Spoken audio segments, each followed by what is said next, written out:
leverage their psychedelic Yeah. experiences and psychedelic endeavors into the business world. That's what I think. I don't think people should be like complaining.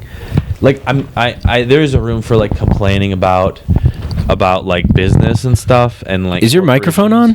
Yeah, it is. It's definitely on. Do me a favor. You gotta hold these microphones like this. Okay. Because How's it's that? like, yeah. If you have to keep it here. Yeah. Because if you go here, it doesn't pick up the sound. It only picks up the sound in the front, like in the front. I want to rock. Full frontal. Yeah. Which is why we're going to be getting new microphones. Nice. Which is why I'm going to be able to write them off, thanks to you people who I love dearly, who have been providing me with fiat currency, Federal Reserve notes over these many years that I've been doing this podcast. There's been a lot of patrons that have come and gone, and there's been patrons that have stuck around for a while, and I really appreciate you because I've been able to buy equipment and get things I need for the show, and this next round of an upgrade is going to be, mostly because of you guys. So studio space, video, like we're going to do video stuff. We're going to have a studio space. We're going to decorate it. I'm going to get Joe Rogan level mics, boom arms, the whole nine, and it's all because of you guys.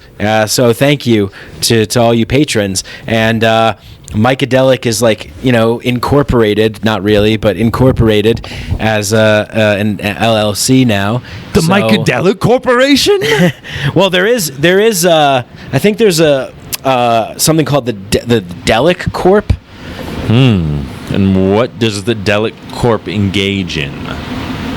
They so I don't know. They're I think they're a bunch of tools who bought like Reality Sandwich and bastardized it and turned it into shit. And then they have like, I don't know. I'm very much against anybody that's like, not against, but it's just, I just feel like it's lame and tacky to like be like, we're like a psychedelic business.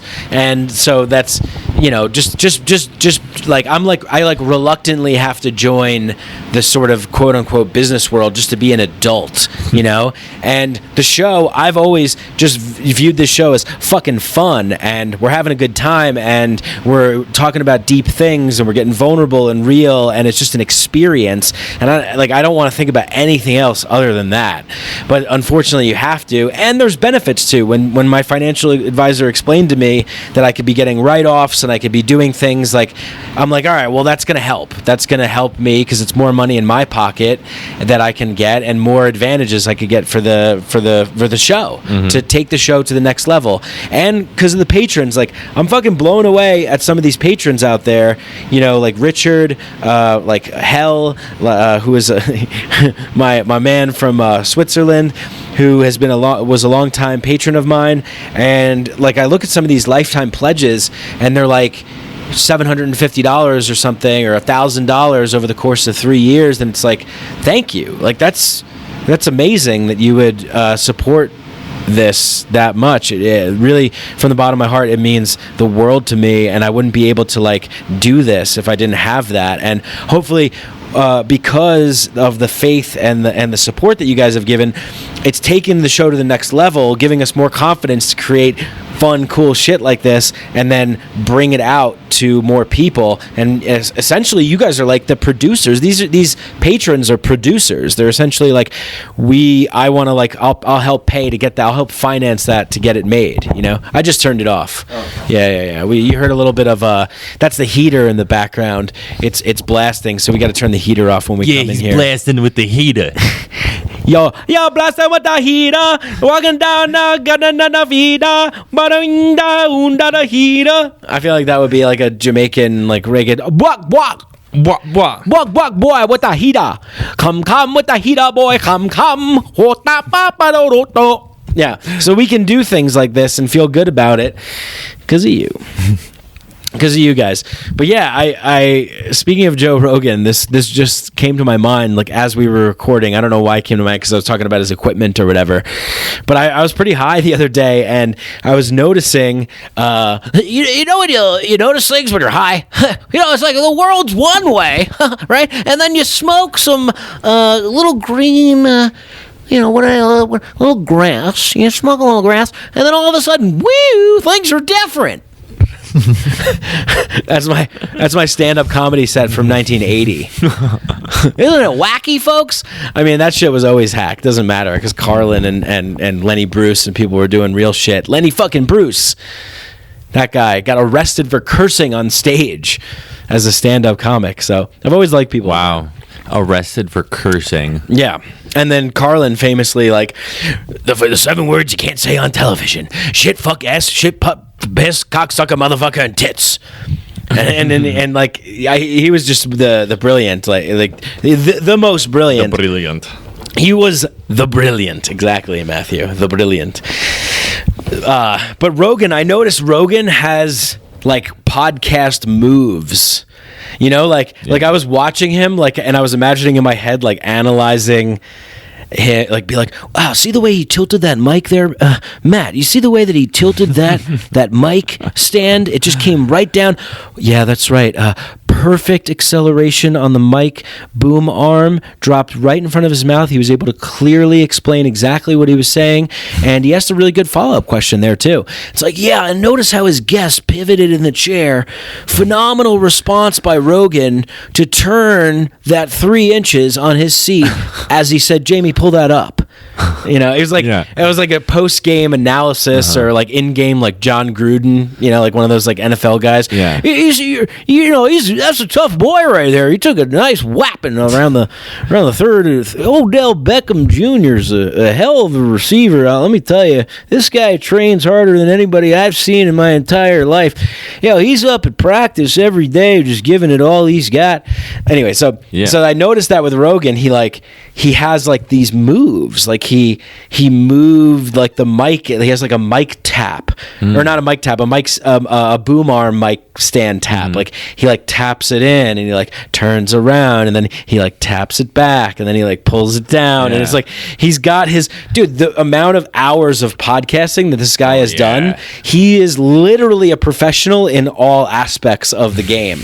You know, it's like he's killing it with his like microphone placement and just everything, dude. His like the way his hands are and stuff. He looks like a fucking big toe. Yeah, well, there are podcasts, you know, analyzing the Joe Rogan experience. There are? Yeah, have you heard of those? Not from like that direction though. They might be. I haven't listened to any of them, but there's like the Joe Rogan experience, and then there's like 2 or 3 other ones, maybe 5. There's like several. Welcome to the Joe Rogan Experience. We're about an hour 15 into Joe Rogan, Alex Jones here, and it is a barn burner. Let's go to the field and see what Joe's doing down there. That's pretty much spot on from what I listened to. Yeah. They were just like doing like a play-by-play of the Joe Rogan show. Dude, that's great. I love that shit, dude. You ever watch reaction videos? Yeah, if you don't have anybody to watch it with, you just put on a reaction video and you're watching it with somebody who you know is going to freak out. Dude, there's a guy on TikTok called Angry Reactions, and he's this like chubby black dude, and his whole thing is he has like a split screen, and people come on and he just reacts angrily towards them. But the reaction videos are fucking really, really fun because it makes it better when you're watching somebody else experience something, you know, because everybody's different. Like, I'm a huge Star Wars nerd, and when they released the first trailer for the new Star Wars films, which I'm not a fan of at all, actually, but I was excited because I didn't know what to expect. I watched the trailer, and then I watched people reacting to the trailer. Ooh. And it was so cool because there were so many different kinds of people, old Star Wars nerds introducing their kids, you know, YouTube videos like first time watching Star Wars ever, and my reaction, and I don't know, I get joy out of that. I get joy out of other people experiencing, you know, life through different lenses, if you will. You know, you get to kind of embody their experience for a momentary brief moment.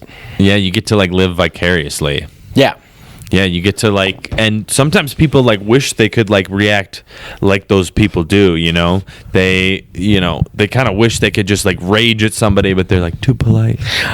Are there analysis and reaction videos to reaction videos. Like, you're watching a video of me reacting to a reaction video, and then you're critiquing my reaction to the reaction video. You're like, holy shit, look at how he reacted to them reacting. And then it just turtles all the way down. You know, everybody's reacting to everybody else. Yeah. But I guess that is the kind of world we live in, reactionary kind of world, right? That's kind of the world we live in, right? Yeah, it's really just like, what can I react to? Because people don't have like enough, like the stuff that they have control over is so minimal that like if they react to stuff that actually affects them, it just doesn't do anything because they just, they're like, facing like such a giant. Yeah. What can I use my internal trauma to project outwards towards not looking at it myself or integrating it whatsoever, but just externally projecting everything that I feel inside on the outside when they wake up in the morning and they're like, it's like,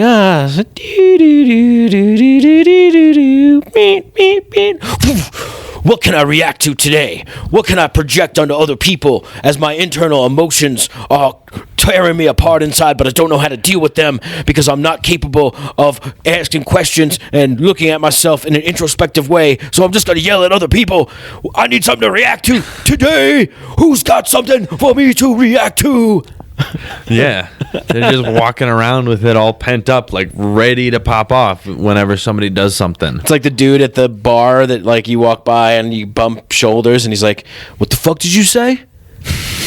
It's like, there's a lot of people out there like that, but I gotta tell you, I'm off social media. I'm not really that plugged in anymore. I'm not following the news. I'm not following pop culture shit. Who gives a shit about that anyway? And I feel a whole hell of a lot better. A whole hell of a lot better. It's like I was eating just pure deep fried sugar wrapped in fat for every meal. Tasty. Yeah, every meal, and just like getting sick and wondering, why am I sick? And ever since I cut off this like toxic, poisonous diet of news and social media nonsense, I feel a whole hell of a lot better, but I'm also not as informed as to what the fuck is going on.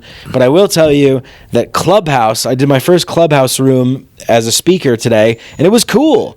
And I popped into some other rooms, I heard people talking about shit, and it's the coolest thing about it is it's basically like everybody's doing their own solo podcast, and then you could just join forces with people randomly anytime you want, really, to join in on the conversations and potentially just do like a group podcast. It's like a Discord chat that we don't use. Nobody fucking uses the Discord chat. It's like fucking like tumbleweeds like rolling down over there in Discord, but I guess I don't really use it too much either, but it's nice to know that it's there. It's a perk. It's around. Yeah, no, I'm on that Discord, but I got added to another Discord with like some people I know and some people that they know that I don't know, and then it just turned into this one dude, and like he was just like talking, and then like three other dudes would just pop in, and anytime any of these three dudes said something, he would just like keep going, and it was just annoying because half the time they were just talking about like fucking video games that I don't play and fucking weird beats that they're making, and like I normally like beats, but they already got raps on them, and I don't really like their style of rapping because so like, imagine if you had what's their style of rapping like? Well, it's like, like they're like new age. Oh yeah, no, yeah, like it's kind of whiny. Like I'm trying to get the style of it. It's like I'm trying to hear you, yeah. I'm trying to, yeah, oh yeah, yeah. Yeah, I feel like there's a lot of that. Yeah, it's like, there's a lot of like, yo, there's a lot of like, yeah, yo, yeah, and I have it, yeah, shabba do baga, dibba biddy bada hey, huh, hana huh, like that sounds like a lot of. Anytime I'm like, oh, what are the kids listening to today? It's just like, yeah, and then there's like this echoed voice in the back, like, oh girl, yeah. Or what does Travis Scott do? He's got that like, yeah. Oh yeah, they all got their tag. Yeah, but all their tags are like, yeah. Or like, Yeah. what? Yeah, they're like trying to like lean R&B, but it's like new age R&B. New age emo R&B. Yeah. Oh That's what it shit. is. Who would have thought that emo music got Right? mixed with R&B? What's that Papa Roach song? You're like, do you know Which Papa one? Roach is Yeah, like, I know who they are, but suffocation, no breathing. This is my last resort. That's like, it's like that, but it's like suffocation, no breathing, no breathing until my last resort. yeah, it's a lot of like It repeating. sucks. It's like they come up with one line that they think is dope, and then they just repeat it like, "I miss you so." That's bad. right, yeah. Miss you so. Miss you so. Bitch had a miss you pussy so, like a bubble Miss you gum. so bad. Miss you so. Miss you so. Miss you. Or You what's know. what's like the one right now? It's like, it's like bust it, bust it, bust it, bust it. Yeah, it's just like, it has a fat dope beat, and then it's just like, drag that pussy on the floor, drag that pussy on the floor, drag it up, mop that shit up. Yeah. And it's just, I don't know what the fuck is going on. But anyway, whatever. I listen to fucking shit back in the day where people were like, what the fuck are you listening to? So, you know, I don't criticize the kids, even though they're going to bring us straight into a concentration camp, Hunger Games world. We're going to be in a Hunger Games world. Yeah. Everybody's just fucking, you know, dancing in front of ring lights and like living a selfie life in these like virtual fucking worlds.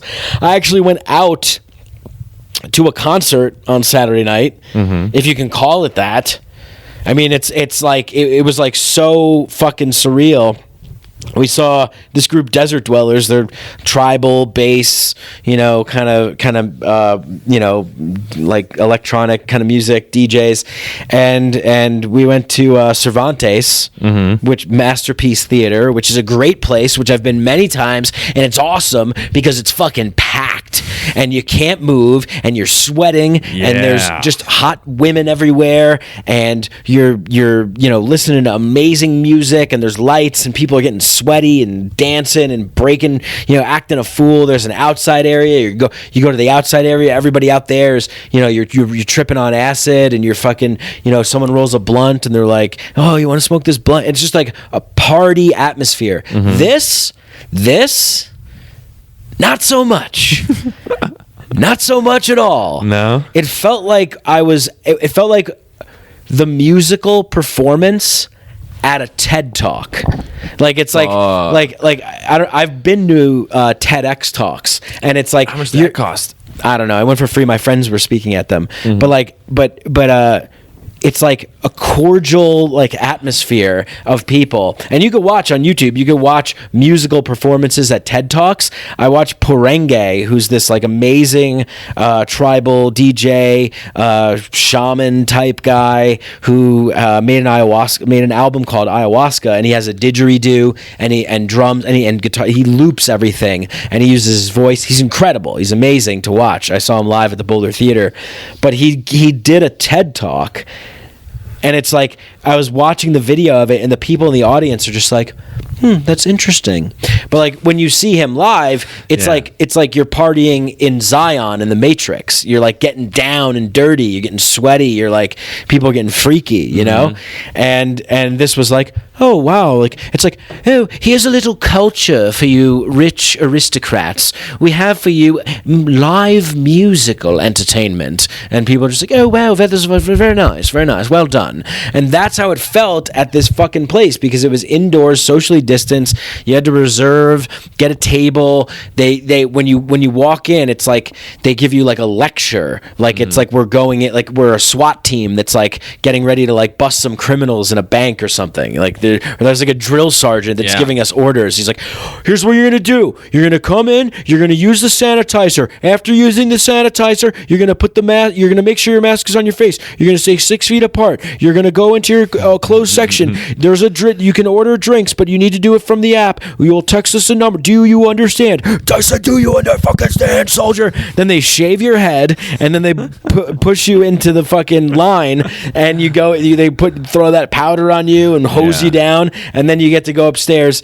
And when the show started, even the DJs that came out, like they just seemed so sad. And then looking at it, they were like, "Hey, we're really happy to be here, and yeah, hope you guys enjoy these funky tribal beats." And then they just like started playing, and just as I was starting to, I was on a little ketamine, little acid, little cannabis, and just as they started playing, like really playing, they stopped, and like I was like just getting into it, and it was like fucking 8:30, and I'm like, this is it. It was like come one, come all, see the rarest of rare events, live music for your viewing pleasure.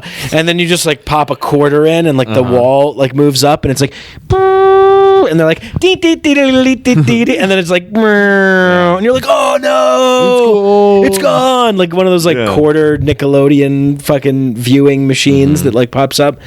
But so. It was sad, man. It was like eerie, sad. It felt like this weird dystopia. Nobody wanted to, like, everybody that worked there was like angry. No one like wanted to be there. There was no talking to anybody else except for the people that were in your group, and no one was really dancing. And then like I saw like a couple people starting to like let loose a little bit. Like I was dancing, and Jenna was dancing, and a couple of my friends, and then some people I saw, but most people were sitting at their tables and just watching like. And it's like, that's not what you do with this music.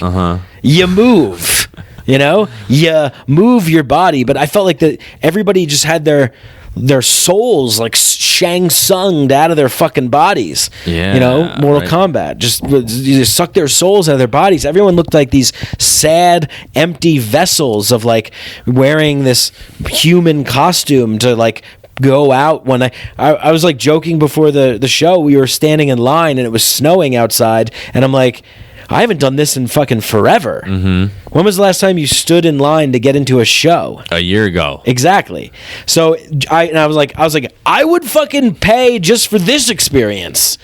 Like I had more fun waiting in line with my friends and like talking to other people in line in the snow just to get into the venue. Yeah. Then they like ask you like, they give you this whole like COVID thing, and then they take your temperature and all that. And it's fine, whatever. I'm not complaining about that. But people need to be letting loose. People need to be getting wild. This is not some luxury. This is a necessity. We need to get together. We need to party. We need to let loose. We need to get funky and wild and free.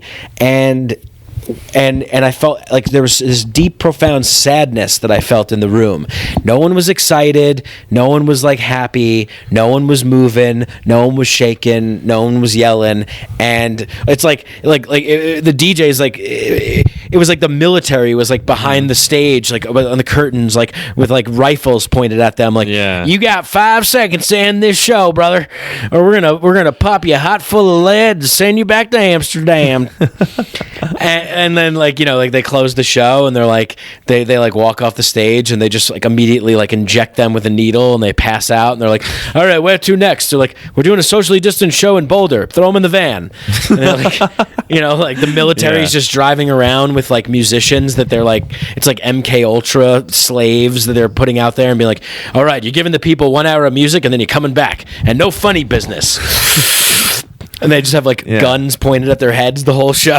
Right. They're chained to the fucking the DJ booth. They got like a sniper in the mezzanine. They have chips in their brains that if they play like hertz or tempo above like the certain like standard that the military wants them to play, their heads explode. Yeah. It's crazy. It felt so surreal, so eerie, so dystopian. It was wild, man. It was not fun. But I'll tell you what was fun. Ketamine. My new favorite substance. It's always been a love of mine. But I started doing it when I was probably like 18. But I've really been doing a lot lately, and it's really, really fun. So after that shit show, we went to my friend's place and basically astral traveled and dissolved my entire body, like just dissolved into like a million different like nanoparticles, and I just went somewhere else that was an amazing non-dual place. Yeah. And we were bumping some funky tunes, and we smoked, and we were having a good time. And I was there till about 3:30, and then me and my buddy rode lift scooters in the snow on early Sunday morning. Amazing. Home, and it was awesome. I did wipe out once, and I didn't I didn't feel it, and then like when I was at home laying in bed, I was like, oh yeah, I forgot I was like really numb, and then I was like, oh, my wrist hurts. But it was awesome, dude. That's what I'm talking about. It's like, fucking live. We gotta live. We gotta have fun. We gotta get messy. We gotta get dirty. We gotta take risks. We gotta get wild. So what? Yeah, there's this fucking virus, and it sucks, and you don't want to get it. I get it. You know, people are starting to get vaccines and things like that. We gotta open this fucker up. You know, it can't be. Like, I've heard talks of like, oh, even once the vaccine's out, we can't really go back to normal. And it's like, no, fuck that. We need to. Like, we need to. Otherwise, people are gonna start going crazy. People are gonna start going wild, bonkers, nutso. Either that, or people are going to completely dissolve into a virtual world and be these like empty, kind of like these empty shells, like these people that I got a sense for out at the show. It's like you're not really excited, but you're not really like depressed. You're just kind of like, okay. You're just like, yeah, fine. You're like a scone. Yeah. It's like, yeah, a scone. Sure. I'm never like, I need a fucking scone. It's like, I don't know. It's like a scone's nice. Shut the fuck up, Matt. It's a scone. I don't need you challenging me on this scone fucking thing. This is a hot button issue, my friend. Which side are you on? Let me tell you something right now. There are Chinese children making scones in the goddamn tunnels under Antarctica. I have the documents. I have the evidence. Folks, let me tell you something right now. You will get to access the amount of knowledge that I access if you buy my urine in a jar. That's right. I take male vitality formula. I take a whole bottle of male vitality formula every single day. And then I urinate in jars and I sell them to closeted gay politicians because they need to man up and stop eating these fucking scones. Devil scones. Jesus. Oh, man. Just make me so mad. And then I love when Alex Jones like makes fun of people, like, and he's like, he does this like liberal thing. He's like, oh, I'm a white liberal. Oh, just anything goes. Oh, I want to support anything. What? Oh, kill my father. Kill my father. Kill my father. Kill him. Kill your father. Ah! There's one of his bits where he does this. Yeah. So it's like even making fun of Alex Jones can't. Like, I can't make fun of Alex Jones as funny as he just is. Yeah. You know what I mean? Like, I love doing the voice. It's fun. But you got to watch some of these videos of his because he might be one of the greatest entertainers of our time. Yeah. You know? Definitely. I'm really, and I started watching him and like Glenn Beck when they were on like the GCN network back in the day, and then both these guys just became like absolute fucking maniacs. But it's I kind of dig it. It's kind of cool. It's kind of like, you know, be another motherfucker. Yeah, right. Just be someone else. It's entertaining. It is entertaining. It's like. And especially if you got a good racket going on. Yeah. Where like a lot of people just believe what you're saying. And let me tell you something right now. Alex Jones is like probably right about more things than he is wrong. But the things that he's wrong about, he's really fucking wrong about. And it's like bad. Baba booey. So, Baba Booey, man. Hey, welcome to the show. It's me, Borat. Fuck that guy. Yeah. I didn't see his fucking shitty second movie. Yeah, you don't need to. Yeah, the first one was enough. It's like, come on. Oh no, the second one was a whole different level. I haven't seen the first one, but I heard it was like all right. You know, when I was like 13 and shit. But fucking, the second one was just like they really forced this fucking whole social justice plot like right down your throat. Yeah, it's like, what is that? That's not funny. Like, the first one was funny, and like the Ali G show was funny, but it's weird. I really do feel like celebrities are being like kidnapped and like indoctrinated and like mind control programmed, and then do you know Sammy Sosa, the baseball player? Mm-mm. Okay, Sammy Sosa was this amazing baseball player. He played for the Chicago Cubs, and he's a Cuban black man who's now white for some strange reason. Revitalago. And but he was like it was one of the most exciting years to be a baseball fan. Actually, was when Mark McGwire and Sammy Sosa had the home run race that Mark McGwire won. But yeah, I've seen these pictures of Sammy Sosa, and he is literally white now, and I don't know why. Fucking pale. Why is he white? Find out why he's white. It's so strange, but I feel like that something happened. Like Eminem, dude. Eminem used to be like fucking. Wait, how do I do an Eminem? Yeah, fuck it. Well, I'm eating a Kit Kat in the parking lot, and you're dressing with your dog in the dog, and a garage with St. Laurent. I'm on the phone with my daughter, and I told you I'm not her father, but I'll take your Kim and I'll throw her in the trunk like a bitch that she is, and hit her in the mouth like, there will wax in the bathroom. And now he's like a social justice warrior. Like, he's like a radical. Like, it's weird. Like, I've always considered myself to be left. I've always considered myself to be like when I grew up.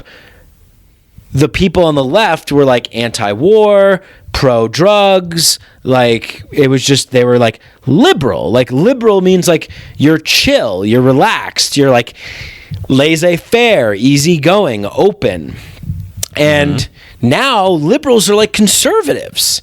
They're like, no, you can't say that. When liberals back in the day would be like, yeah, say whatever the fuck you want, you know? It's like, so now like that's more libertarian, I guess. And it's just weird. I feel like if more people had access to libertarianism, that they would be libertarian, because and even like, I hate even using the word libertarian because it brings up like the Libertarian Party and like the Koch brothers and like this and that. And it's like, look, you're going to get a shit sandwich no matter where you go. No ideology is perfect. Right? Yeah. I think I smoked some crack before this show. I'm fucking on a roll right now. But no ideology is perfect. You're always going to have flaws, you know? And it's like, I just think the flaws in libertarianism are a little bit better than what we currently have going on right now, which is basically two wings of the same bird. And then you have Eric Weinstein said this, I thought it was brilliant. You have the Democrats and the Republicans, which are two wings of the same bird, using their radicalized, weaponized teams, Magistan and Wokistan, to stir up the shit, to reinforce the government's need to do things. And then you have this situation where it's like, oh, people are like breaking windows. Well, we need people to prevent people from breaking windows. Like, who's going to do it? The government. And whatever. It's just like an example, but it legitimizes their power. You know, like if you and I like ran a country and we were like dual kings or something like that, and we were dicks, the best way to like keep power would be to keep problems happening out there, so that people just go, yeah, we need you. We need you guys. Oh, yeah. More you guys. Right. You know? They're solving the problems that they created. By the way, I have your answer. He was using skin bleaching cream often and for an extended period of time. Why? I don't know. I mean, Like I still think he was kidnapped and tortured and molested by government aliens that live in the center of the earth. There's a secret bunker. There's a secret bunker. There's just some of these celebrities. There's some of them that they just look like they're like hypnotized, or they're fake, or they're changing their position. You never know with anything too, because people come out with all these like crazy ideas and stuff, and it's like, is this even? Maybe some of these celebrities are just dead, and they have like bots and androids walking around. Who knows? You can't trust anything. You got to just trust yourself. Right. And ketamine. Well, speaking of trusting myself, this show is sponsored by ketamine. Yeah. Do some. Trip. Dissolve your ego. Yeah. Astral travel. Totally. But I totally trust my instinct that when he was using that skin bleaching cream, he skipped his dick. So he probably has a Dominican shade dick with a fucking eggshell body. But he just looks weird. Like, if you have the features of a black Cuban guy, Dominican. and then, Dominican, yeah, that's right. And now you're white, you just look like a strange creature. You look like a weird person. Valley. Like if your skin was black, you'd look a little strange, I think. Yeah. Although people have asked me if I'm part black. All right, well, fuck me then. I don't know. I mean, no, you're right. Like if I was like half a shade darker, it wouldn't be that noticeable. But if I was like fucking dark, that would look weird. Yeah, it would look weird. Yeah. Yeah. Yeah, it's just because it's not about skin tone. It's about like your how your makeup is, your design, your built, your features and everything. So it's just strange, man. It's all a package. It's all a package fucking deal, baby. Yeah. It's there's a lot of weird shit going on, and I'm not plugged in enough to like comment on it all. But the things that I do experience, like I feel like that's enough. I don't need to be inundated with I used to get bothered by like, oh, do you see what they're doing? You see what's going on now? And it just feels so good to not be like worked up by any of that shit, because I know most of it is bullshit. So I could spend the rest of my time just smoking DMT, breaking through, blasting off, and meeting the self-transforming machine elves and convincing them to buy Reddit stock, buy GameStop stocks. Yeah. Get them in on the GameStop thing. Like barge into their world, give them some information. They're always giving us the entities and the psilocybin. They're always giving us information. We need to go in there and be like, look, you guys gotta buy some GameStop stocks. You guys gotta buy some Red Robin, what was the other one that the people were buying? AMC. Get into Bitcoin, let's get crypto going in the DMT world. Yeah, not Bitcoin, but other cryptos. Other cryptos. I'll blast through and be like, entities, did you know that you can get in the crypto market? And they'll probably be like, yeah, we knew that. We were in that shit before you. Like, we invented the crypto market. Yeah. I'm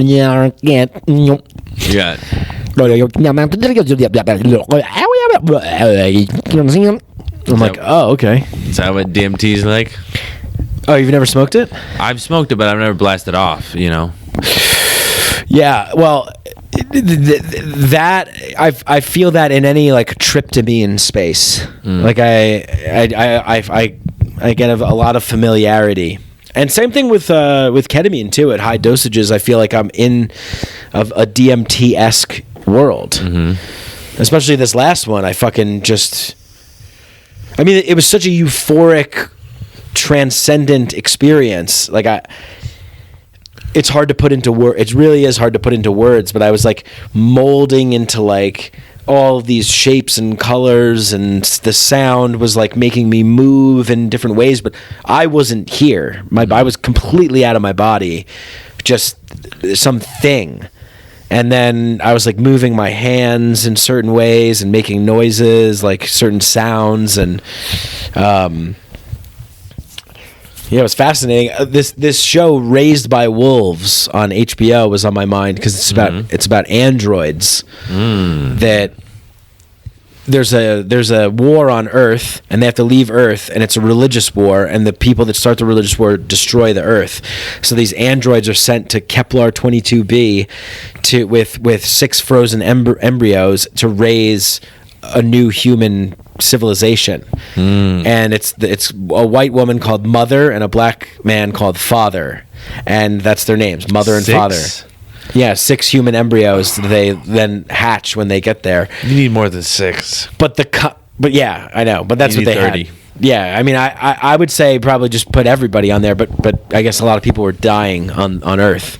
But it's a cool show. But I got like, there's a lot of shit that the android can do in the show, and there's a lot of like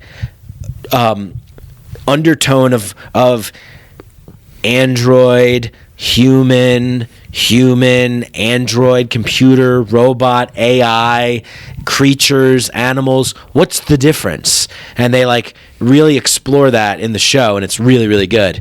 And I felt that way on this deep ketamine journey. Like I felt like I am an android. Like I felt like I was like robotic, and I was fine with it. I was like, oh, I'm just like a robot simulation, and that's totally fine because whatever. This like what is real? Yeah. Whatever you understand and believe. That's what's real. Right. Program your reality. Yeah, I'm sending it back to you. You program your reality. You just got to figure out the rules. Like all those people with the fucking... Don't burp in the microphone. You fart into the microphone. Not anymore. We're not farting in the microphone on the show anymore. All right. No more flatulence unless it's sacred flatulence. And then for that, you can enroll in my course. That's what I put on my Clubhouse bio. Sacred flatulence. Yeah, I put buy my 72-week Sacred Flatulence course right now for just $12,999 a month. Go from poo-poo to guru. I will teach you the top 10 secrets to awaken the ancient spirit wisdom of your divine butt wind. Ooh. I feel like I should change it It's to an investment. I will teach you the top 10 secrets to awaken the ancient sphincter wind. Ooh, the ancient... What do you think is that's not- better, ancient sphincter wind or ancient spirit wisdom of your divine butt wind? The ancient divine... No, you need spirit and sphincter. Ancient sphincter spirit. No, the ancient divine wisdom of your sphincter.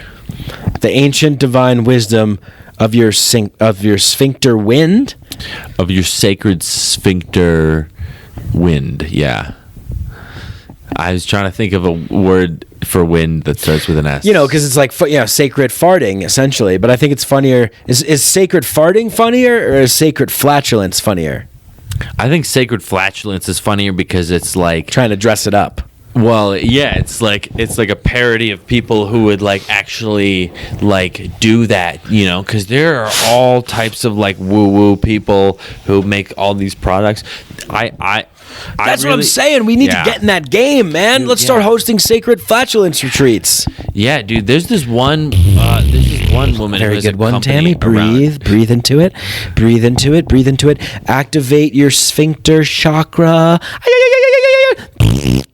Oh, that. And then I smell it. I'm like, oh, divine. Smells of the ancient seas of Lemuria. Lemuria. Yeah, there's all kinds of products for whatever you think that you could want and things that you couldn't even think that you want. Like at work, I package up a bunch of magic wands, straight up. It's just like a stainless steel Harry wand. Potter ones. No, it's just a stainless steel wand, and you just use it like the little reflex hammer at the doctor, and that's it. This is what I posted on Instagram like a few months ago. The sacred flatulence. Openly farting has helped me connect in the sacred art of channeling the wind of my divine anus. It is a profound, transformative healing act of deep spiritual connection. This ancient wisdom practice smells like rotten eggs. It is so sacred. Sign up today. Yeah, you don't have to read the whole thing, but it was like I think I had people. You can go check that out. I'll post it or whatever. But it was like I had people basically saying like there is something like really healing about being fully rooted in your sacred energy and not being not feeling ashamed to fart. And I'm like, yeah, that's why it's funny, because it's like there is some fucking truth in it, and the truth is we're fucking disgusting weird creatures that like smell and burp and fart and have hair in weird places and like sometimes have like white foam at the corner of our mouths and we get all dry and we make that.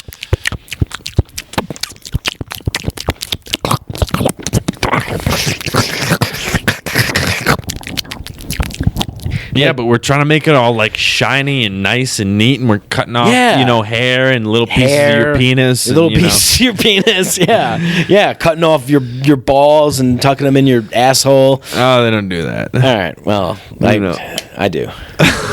And you get that. You gotta cut it what about off like toe jam? You get like that, like crust, like that stuff, earwax. There's there's just a lot of fucking gross. We're gross. We're disgusting. But we like to let's not like fart. It's like, I'm saying, I never farted in my entire life, and if I ever broke wind, I would just die.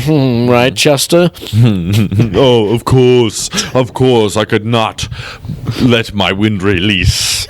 On any occasion, of course not. Yeah. Why would I release my guts? No, you have to fart. Mother told me never to fart. She said I'd get whacked in me knickers if I ever farted. And Papa said that he would leave and he would beat Mother if I farted. And so you just hold it in, and you just become like a, I need to react to something. I need someone to fuck with. Yeah. Oh, yeah. I have a friend, and she developed a stomach problem because she moved in with a boy, and she did not fart for 3 months straight, and it caused her to have a fucking gut problem. And the doctor was like, "Now, if you have to fart, you fucking fart, or you're gonna get cancer. So, fart, people, or you're gonna get cancer." That's what I'm talking about. It's like if you can't fart, if you can't burp, if you can't be loud and messy and a little disrespectful and a little offensive, then we're living in too much of a repressed, uptight, shame-inducing society. Eric Weinstein on Lex Fridman's podcast said it great, where he was like, look, we got to stop shaming people. Like people, when Elon Musk smoked weed on Joe Rogan, people were like, oh my God. Like, and then the stock went down. It was this whole thing. It's like, what are we doing? What are we, a bunch of fucking babies?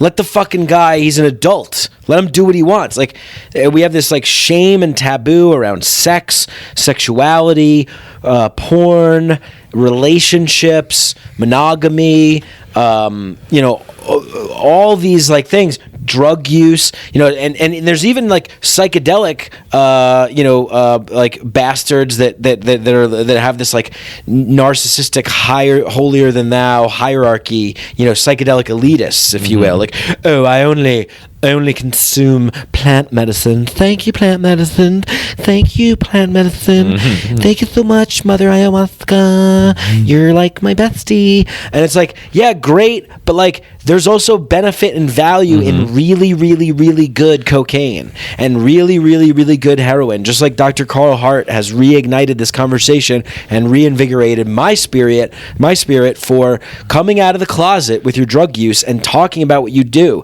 He recently just admitted that he's been using heroin with his wife for the past 5 years, and he's a fucking Columbia doctor who's authored 2 books, brilliant guy. It's like, yeah, he's a fucking responsible adult, and he's getting really clean, good shit and testing it and using it in an intentional fucking way. And it's like, don't we do that with everything? Like if you and I got coffee and all of a sudden I started throwing the coffee in my face and I was like, ah, Jesus fucking Christ, it burns. And then I just kept doing it.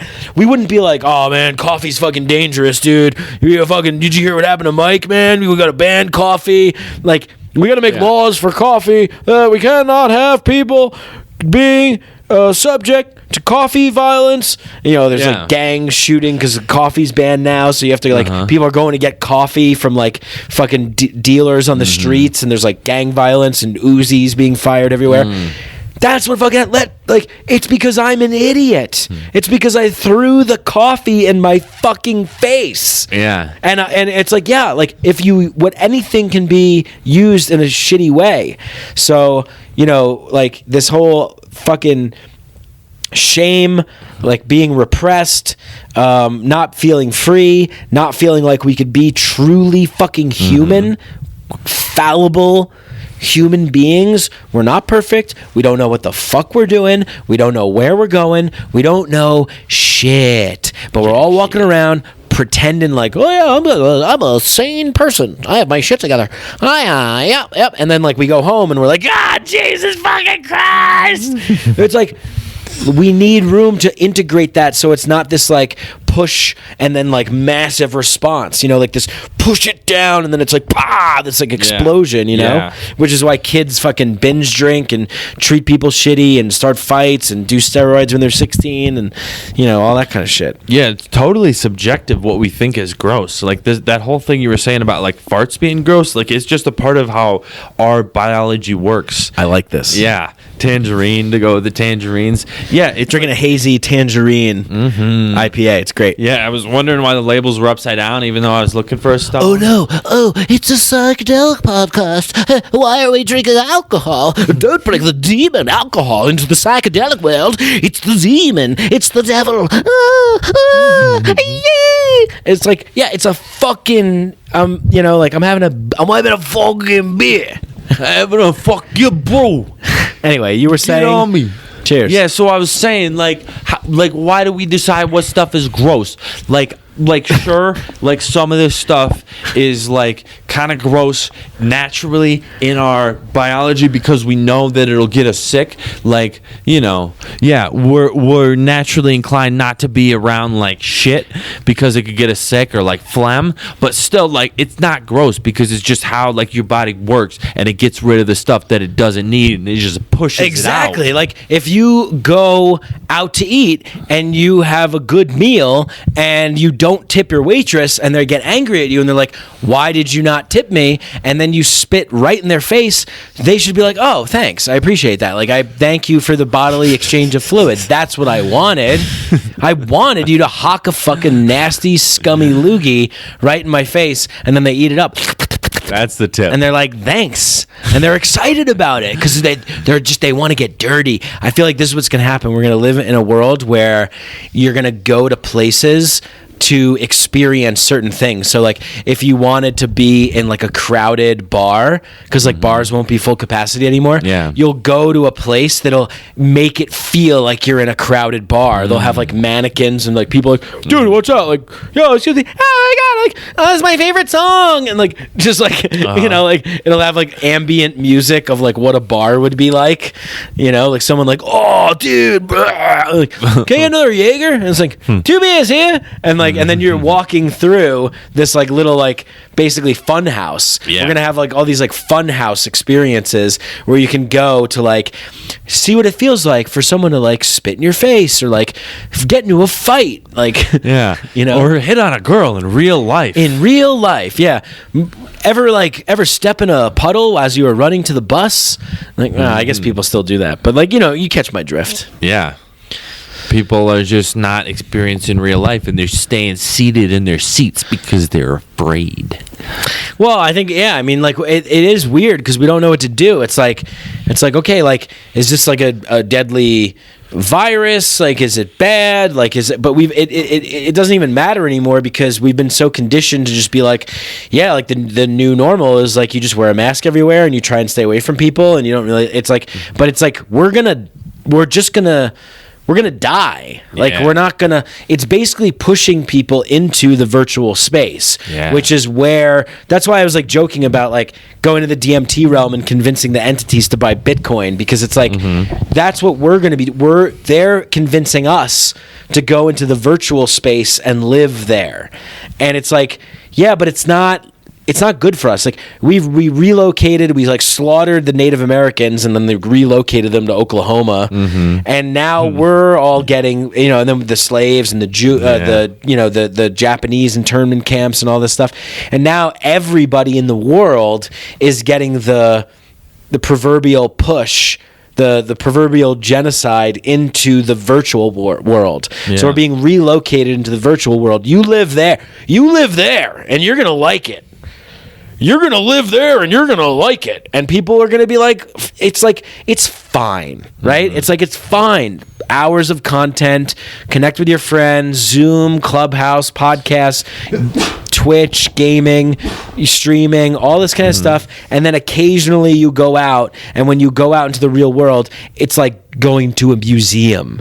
It's like, come see the museum that once was the real world. And people will go to get like real world experiences of like sitting in a crowded movie theater, but it's just a bunch of like, androids and mannequins like next to you, and like you'll have like ambient noise of like a baby crying and like a cough and like things like that. Yeah, and like somebody's phone going off, and like somebody texting with the light, and like somebody like the smell of like popcorn, even though you're at home eating like filet mignon. You're at home eating your own asshole. You're bent over on the floor with your legs spread over your head, trying to lick your taint, because that's where the microchip that emits the smell of steak comes from. And you don't get your next government ration until next month. The good old smell of taint steak. Yeah. Steak taint. Yeah.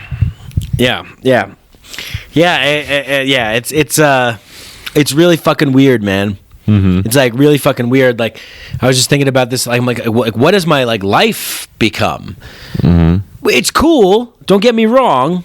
Don't any fucking get me wrong. I better not hear from any of you that are saying that you're gonna get me and that it's gonna be wrong. You better not get him wrong. Don't get me wrong. Because if you get him wrong, he's gonna get right. He's gonna get right up in your business. I'm gonna get hard, actually. Get me wrong. Treat me like a bad boy. Spank me like a bad boy. I never saw that movie Brokeback Mountain, but it would be funny to have like a really flamboyantly gay man that was like, oh, yeah, there's only a couple of things that I like in this world. Chowing down on a big steak, barbecued, riding my fucking truck around, and polishing off some man's knobs. Come on over here, boy, and fuck me in the ass. And afterwards, hope you got a Marlboro on you. Yeah.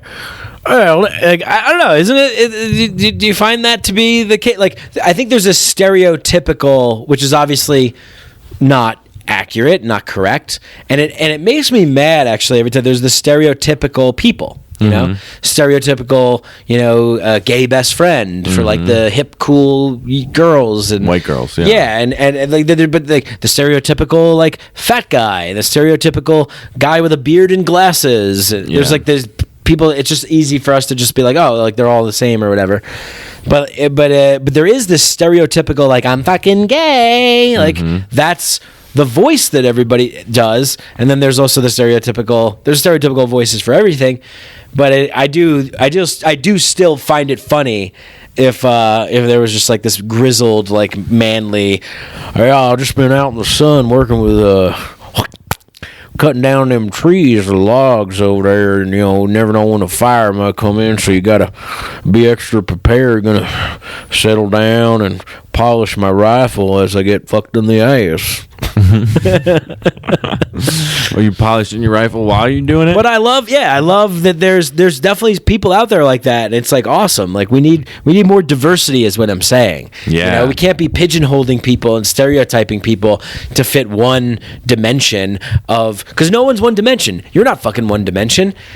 Like I might know you in one dimension or two dimensions, but you're like a fucking multi-dimensional being. There's like multiple aspects to who you are and your personality, and you're still growing and building on that, So like to put people in boxes and be like, this is how it is. Like all Chinese people talk like this. Like, Yeah. Ching chong bang. Bring me some wonton. Yeah. it's like, no, they don't. All Indian people don't talk. Hello, what good? Hello, I'm calling long Yeah. distance from Pakistan. It's like, no, Yeah. that's not how they all are. Some of them are like, hey, good. Hello, I am calling today to hope if someone can come over and fuck my ass. Fuck my eyes, Stan. Yeah, I was just watching some video about accents, and there's like a bunch of different accents in just North Carolina. Like because of like Regional dialects. well, just because of like how it was like settled and how it was like, you know, the different things that happen in history with movements and people. Like when Mary Todd Moore was queefing in jars and sending them to people, and Right. they would sniff them. Their accent changed because of her pungent queefs. Right, and the queef sniffers were separated from other people. Stay down there, you queef sniffers. Get off our lawn, queef sniffer. Oh, we can fuck with you. Yeah. You want to fuck with us? Yeah, you better stay down there. You keep sniffing those queefs. You gotta sniff first if you want to come up here. Yeah. They're just booty sniffers. Don't fuck with the queef. Yeah, we're like, can you believe them goddamn rednecks? They sniff queefs down there. They don't even know what a fart smells like. You're doing the wrong accent. That's Okay, school me on the Or accent. no, never mind. You were doing the right accent. With the North Carolina. Yeah, North Carolina, but there's a bunch of different ones in North Carolina, like compared to other states. Yeah, you know? I like that. That's good. Yeah. More diversity, more inclusion, more diversity, more inclusion. That's what we need. We need more diversity and more inclusion, but we got it all ass backwards. We got it as like this normalization, this milk toast, vanilla, blandification, where everything's just kind of like, you know, Manila spreadsheets and like, it's, you know, and NPCs and just like, oh, okay, I guess I like whatever's on the radio.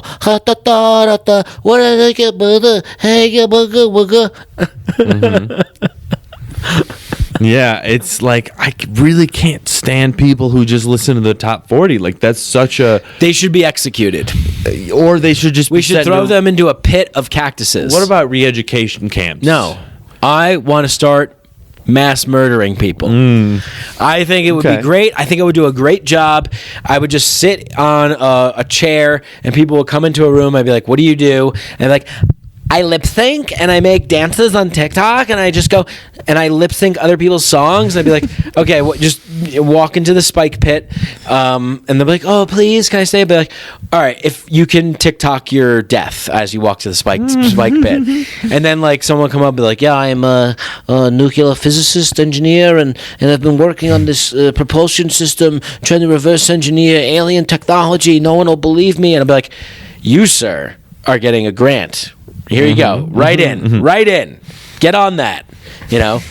And then the next person would come up and just be like, fucking dude, like, I'm just like all about fucking just popping my collar and like wearing fucking boat shoes and shit and like just saying like, yo, what up, fam? And yo, bro. And I'd be like, cool, spike pit. And be like, oh, sick, bro.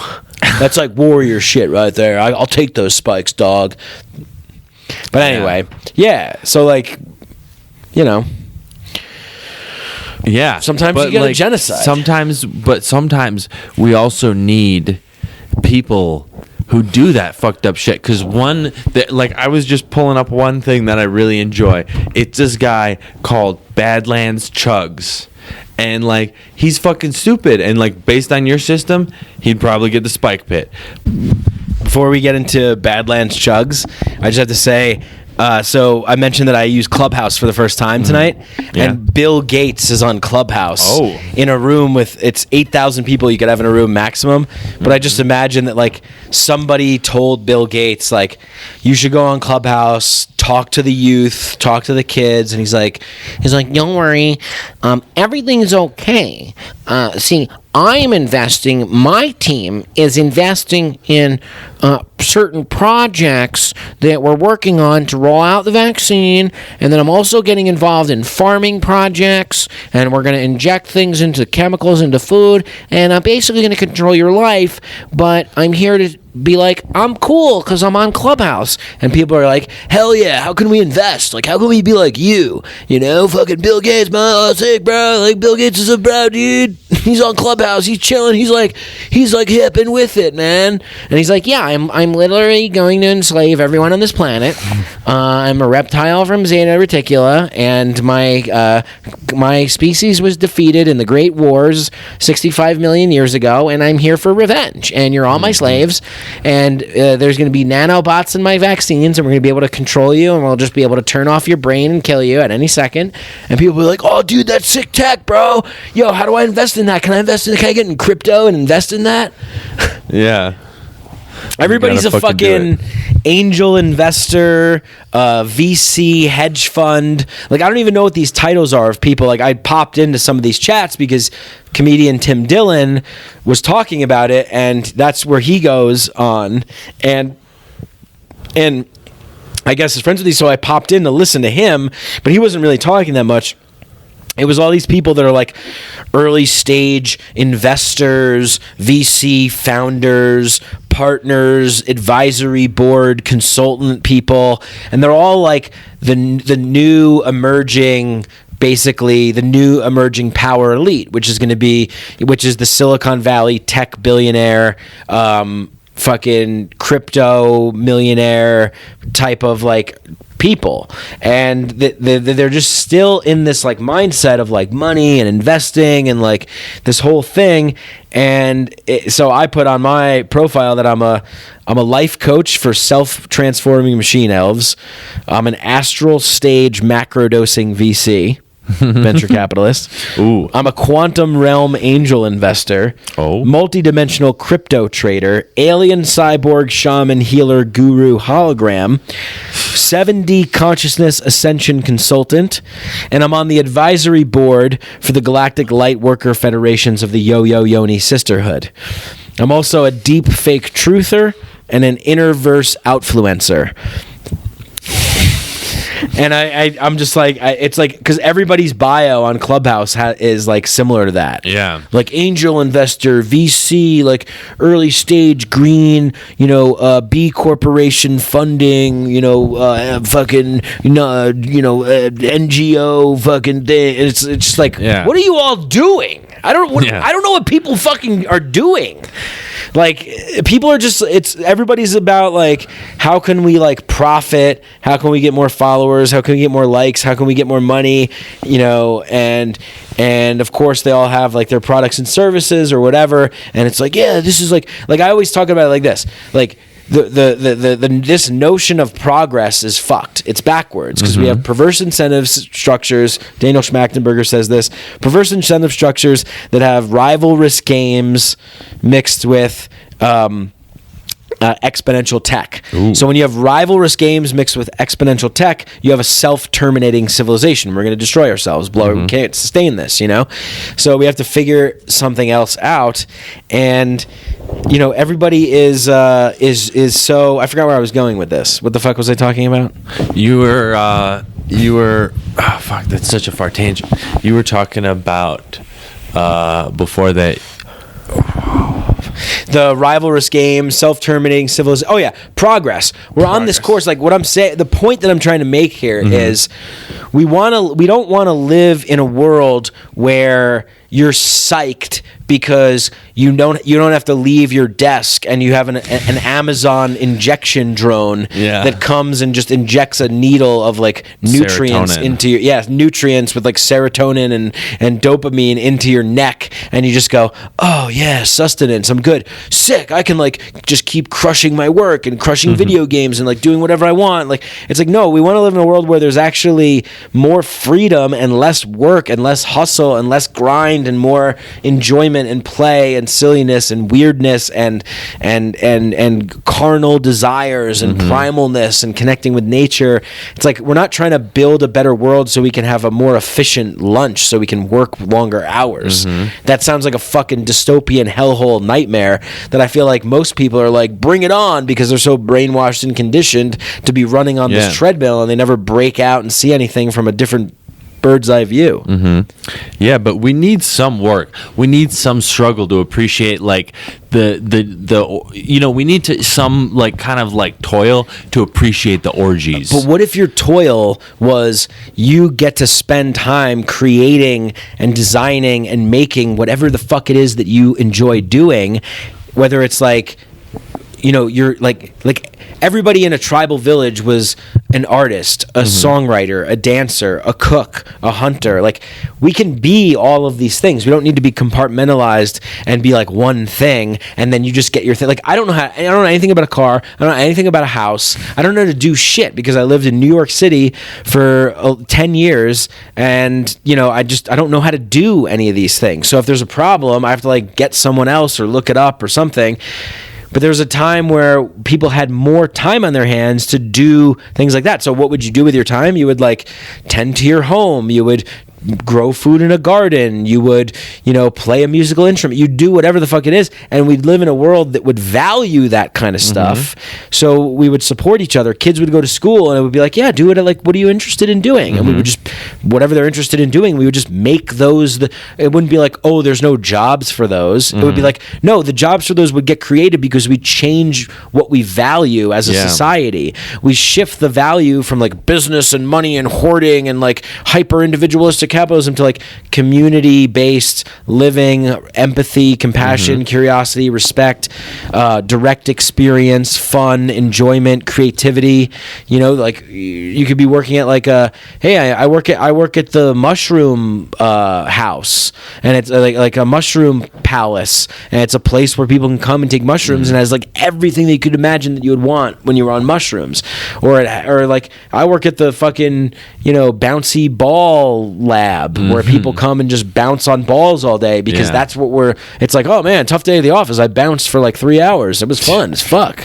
Yeah. But it's like we'll put the value on that. And then of course there's like the things that we'll need, but I think the thing is that like we'll get so good at producing these things, we'll have machines do most of them and humans will like supervise, so you'll have like tiers of workers. I think Jacques Fresco, who came up with the Venus Project, who was featured in the Zeitgeist documentaries by Peter Joseph, talked about the resource-based economy. Once we've hit a certain level with technology, we'll be able to have abundant resources, and there'll be tiers of people, and maybe you like alternate and switch. Like maybe your job for the first like 3 years is like you have to maintain like the mainframes and like the engine, you have to watch over the machine, and then you get to have like your free like playtime and someone else does that, And I think that's where we're headed. We have to be headed that way. Right? We're either headed that way or we're headed in a way where it's like we're in like a dystopian nightmare where we're all in cages and we're trapped in a virtual landscape where we're constantly being extracted and mined for our energy and our resources, just so that companies can sell us back things that we would otherwise get naturally from our environment and through other people. Right. And they're just depriving us of our like natural experience, and we're working and selling it back to us. We're working twice as hard as we did back in like tribal days, and so we're just exhausted afterwards, and we don't have like the energy to engage in like creative things. That's why we need like bloody revolution, heads and guillotines. We gotta like kidnap politicians, throw them through a portal, send them back in time to like a snake eating like spider dimension where they get devoured and get reincarnated there until they finally like repented and they can come back in this incarnation.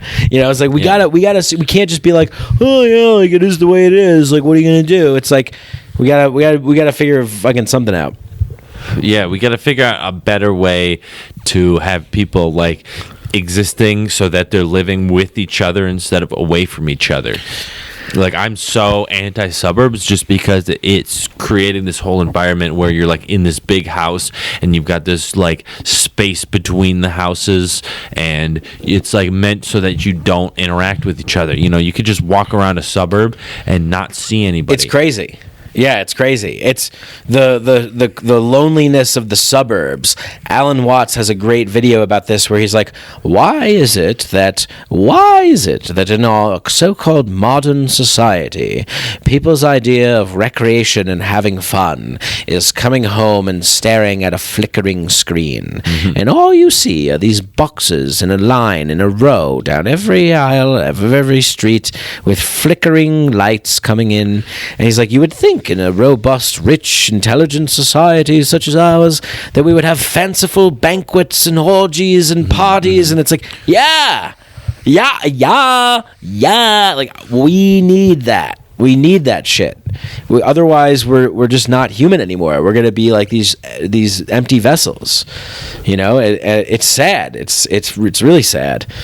It's sad to see. I think for me, it's sad to see the younger generation being more accepting of it. That's what I because they're like, yeah, what's the big deal? It's like this is what they're used to. It's the boiling of the frog. The masters of time, the status quo maintainers know that all they need is time before then every generation that comes into age doesn't know the trials and tribulations, the struggles and the lack thereof, or the positive gains and the experiences of the generations prior to them because they didn't live through it. So all they know is just what they've been grown up in and been conditioned to accept as this is baseline reality. But it's like, dude, like we can do better than this shit. We can. Yeah. You ever? It's like I want to like go up to some like Gen Zers and just be like, you ever feel what it feels like to be alive? And they're like, yeah. What do you mean? Like I'm alive? Like no, I'm talking about really alive. And they're like, what do you mean, mister? And then like I take them to like a concert, a music festival, we do drugs, we party, we're out late at night, it's crazy, and we're like talking to people, making friends, new, you know, and it's like it would like blow their mind and be like, oh my god, like I never experienced anything like that. Yeah, because I feel it's like this like secret, you know, like that book The Giver, where like everything is, I forget what the premise is, but the movie was like they live in this like bland black and white world, but then he goes to the guy who's the giver and he gives him this like book that changes everything and makes it all like bright and colorful, and it's like, whoa, I didn't know that. Like Wizard of Oz, I think did that too.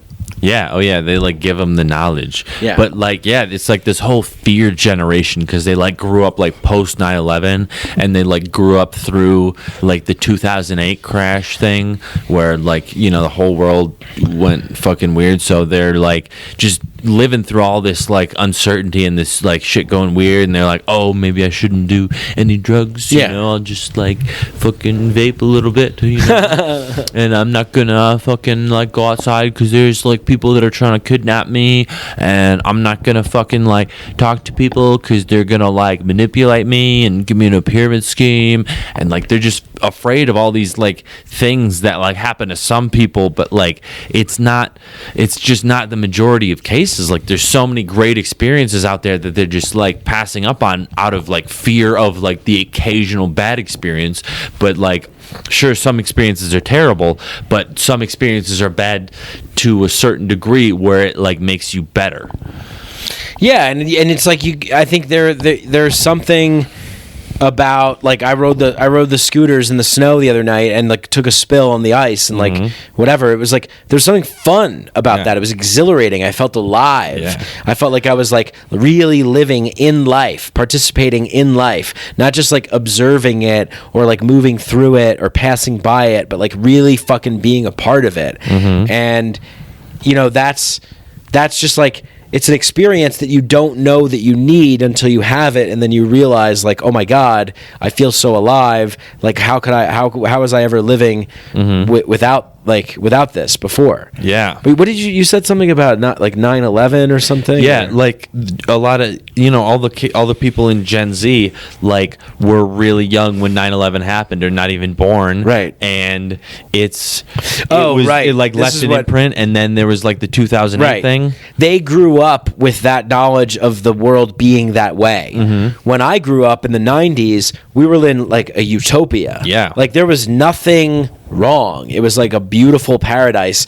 and then all of a sudden that thing happened, and then it was like, oh, the world's weird and different. And then people just start dying. Yeah. People start just get like Aaron Schwartz and Michael Hastings and like, you know, journalists and whistleblowers silenced and tortured and excommunicated, and all these like foreign wars and terror and like all this crazy abuse of power, and then like the silencing and censoring of people, the shaming, the cancel culture, like all that kind of stuff. And it's like, yeah, you could say like, well, we're just canceling and banning the bad people, but it's like, no, what you're doing is you're limiting the range of opinion and expression, and you're demonizing thought, and you're demonizing and shaming things, so people are less likely to take chances to express themselves or speak their mind because, oh no, I'm out of bounds all of a sudden. But if you already have, there's something called the Overton window, and the Overton window says that like basically you need I think it says like you need two extremes, like to know where the middle is and to have enough room to expand from the middle. So it's like, you do what you can. Like there was this great quote in Game of Thrones where they're walking. It was like the episode where they go and they find the White Walkers beyond the wall, and Jon Snow is talking to one of the guys, the Lord of Light guys, and he's like, we have to fight the enemy, and they always win, but we have to fight them. And like Jon Snow's like, well, why do we have to fight them? And he's like, because that's what we have to do. You know, it's like there's something to that. It's like things are going to happen. There's always going to be bad people. There's always going to be fucked up things. But the more that we try and control it, and the more we try and sanitize it and wipe it away and banish it, the more we create a society of just kind of vapid, shallow, non-unique, homogenous, mindless, milquetoast, vanilla drones that are all just like, hello, I am fine today. How are you? I am fine today as well. Everything is awesome. Everything is awesome and cool when you're part of a team. Yeah. Everything is fine. Everything. Go back to sleep. Don't worry. Don't say anything too controversial. Don't talk about how you really feel about the Jews. Don't talk about anything. Don't talk about... It's like, it's you know, we need the room for debate to get sloppy, to get messy, to get dangerous, to get offensive. And we also have to be like, okay, we're watching it. Is it going to get, where's it going to go? And then if somebody steps over the line, then we deal with it. But it's like, we can't keep bringing that line in and in and in and in and in, because then we're just going to be a mindless blob of everybody's the same, and we're all kind of just in the middle. Yeah, we're all just sitting there like afraid to like, well, no, I don't think we would all be in the middle. I feel like we would all be assigned to one camp or another, and if you like, you know, like waver from that camp a little, like literally like a FEMA camp, like a detention center. You know, I'll see you guys in the detention center. That's where we're headed. We're probably going. They're gonna be like, look, we need to, you know, there's a new strain of the virus. We have to quarantine certain populations of people. So there'll be like a lottery, and they'll call a number. And if you get a certain number, you have to go to like a detention center for like they won't call it a detention center. They'll call it a quarantine zone. They'll call it like a safety shelter, or like a happy, nice place. Ooh. We're going to send you to the happy, nice place. And people will be like, yeah, dude, it's cool. They got it. Free Wi-Fi and pretty good food. And it's like there's a certain thing with like Brave New World, Aldous Huxley's book. It's like we will sort of love our captors. We'll love the prison that we've created. Eric Weinstein said something great on the Lex Friedman podcast, which I thought was amazing, where he said there's a unique prison that is created when you have this kind of culture, and it's the kind of prison where all the gates are open and the inmates beg to stay in their cells. Ultimate Stockholm. Yeah. Welcome to the Ultimate Stockholm podcast. Hey, if we can still podcasting live from Detention Center, FEMA Quarantine, Happy Nice Camp, 287-135-6-11111. We're out here in Honolulu, Hawaii. It's fucking beautiful day in the detention center today. We got the fluorescent lights shining like always, and I think there might be a slight breeze because there's a broken window. You know about it. We're out here standing by the broken window to smell that fresh air. We don't want to get too much of it because there might be some disease in there. Yeah. They told us that there's a killer virus that's spreading through the air, so we got to stay inside and just hope you guys are all safe. But we're going outside to just get a little bit of air. Oh no, Matt, no! And then you just mutate into like a fucking Cronenberg monster. Dude, I hate when the vape pen gets like jammed at the top. Yeah, you got to suck on it really hard. You got to like. I know you know how to do that. You got to create that negative pressure, son. You got to create that negative pressure to decrease the boiling point. Yeah. You know about that? You know about decreasing the boiling point by creating negative pressure? I do, yeah. What else should we talk about, Matt? We should talk about well, I don't know. We're on a pretty good fucking roll. Probably because you didn't realize there was caffeine in your sparkling water. Oh, sweet. Yeah. Well, I only took a couple sips. Oh, no, you better. Oh, man. I thought you already finished it. God damn. It's only like 35 milligrams, so it's nothing really. But yeah, no, we should be talking about. We should be talking about. We should be talking about something you were talking about. Listen, I want to talk about something that you guys want to talk about. Imagine that's like kind of a Ray Romano, Kermit the Frog. Like all of a sudden I'm tripping, and then I'm just like in this like realm, and then you just hear, we have the highest ratings on the show. I never see anything like weird, warped things like that. Yeah. Really, I always see like just complete, total, like another dimension, alien planet, fucking shit. Like I don't see like a warped. Like I saw Ray Romano, and he was like talking to me. Yeah. It's fucking Ray Romano out there. Oh yeah, it's Ray Romano. Everybody loves the show that I make with that I made. Everybody loves me, this guy, and my brother Brad Garrett. Hello, Raymond. That's milk toast. Like it's like that's like that kind of shit. It's like this like Jimmy Fallon late night TV show, Ray Romano sitcom, NBC, New York Times, crossword puzzle, Wall Street Journal, fucking milk toast, vanilla bland, standard, boring, vapid, pointless existence person.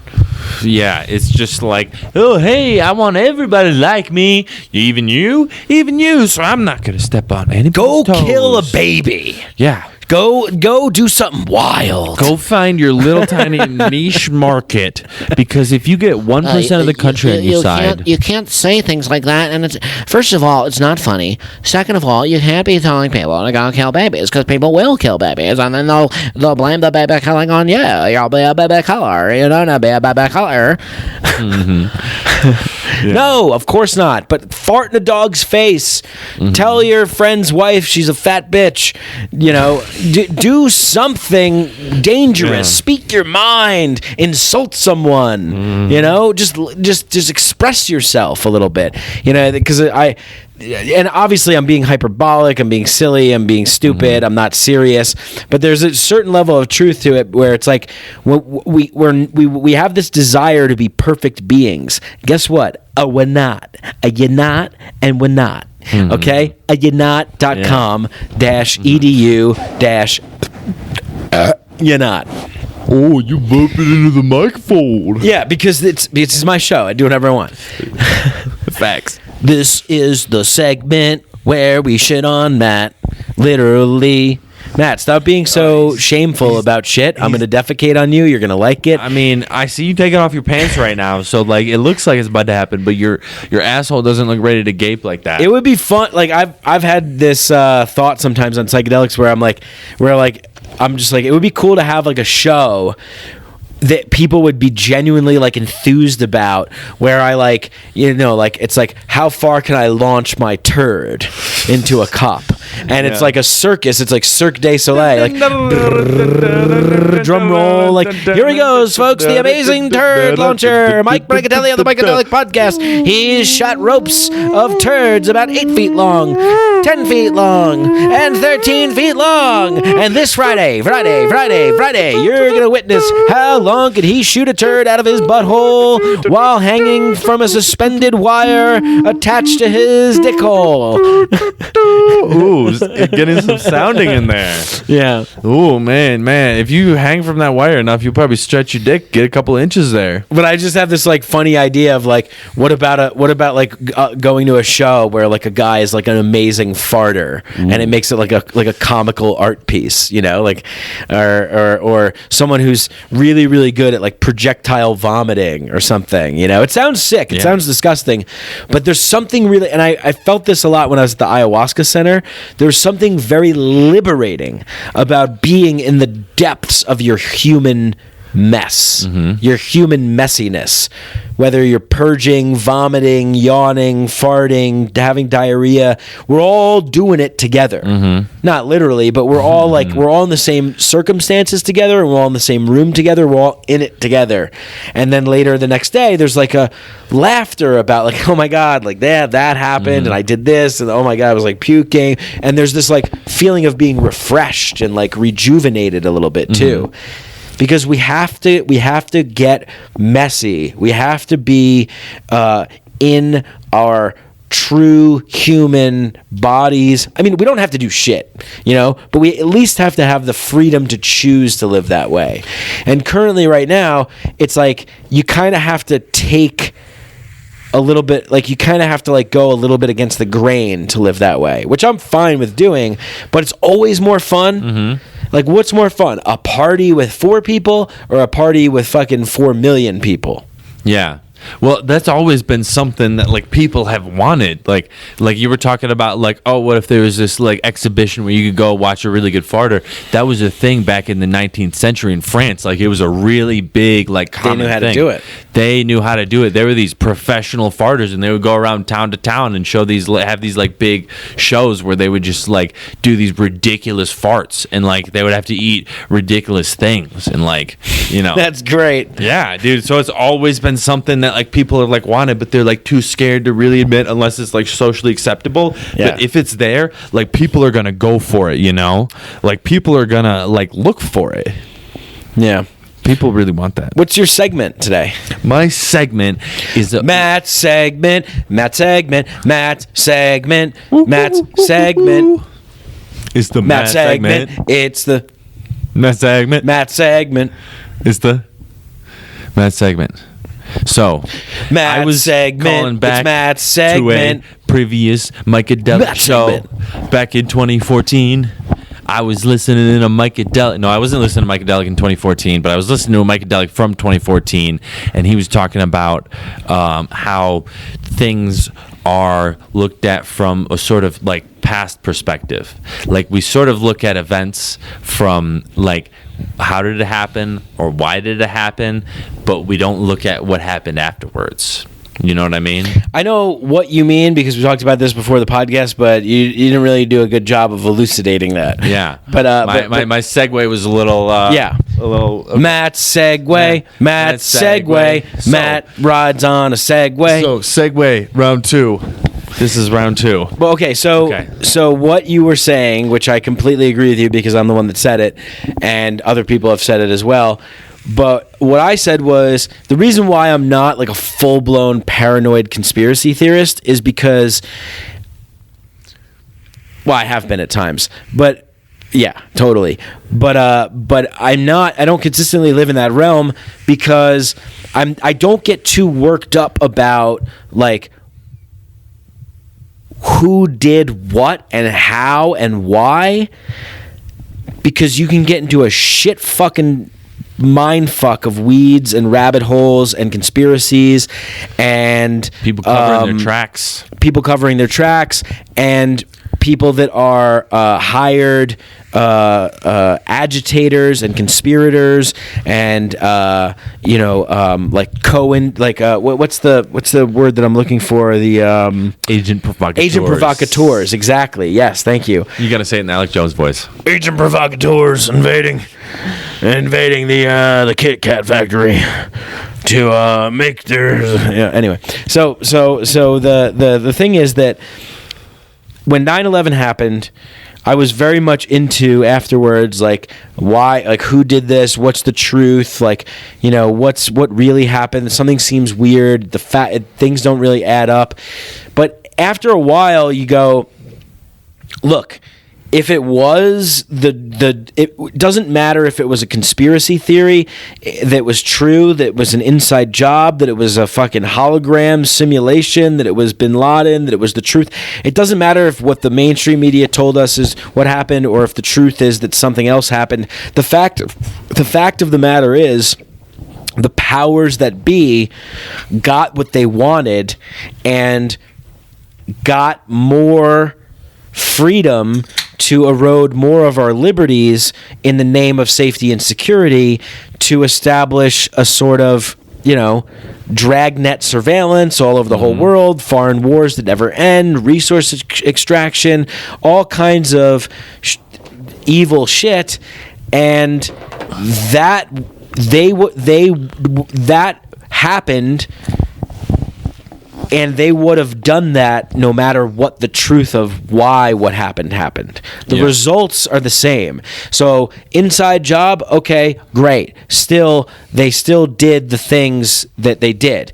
Wasn't an inside job and everything was true about it, and the mainstream media reported it exactly the way that it happened. Also, shitty situation for us, better situation for them. For the military industrial complex, the pharmaceutical complex, the prison complex, the fucking everything complex, the power elite control domination pyramid hierarchy complex, which they don't all get along. It's not this one world conspiracy of like everybody's on the same page.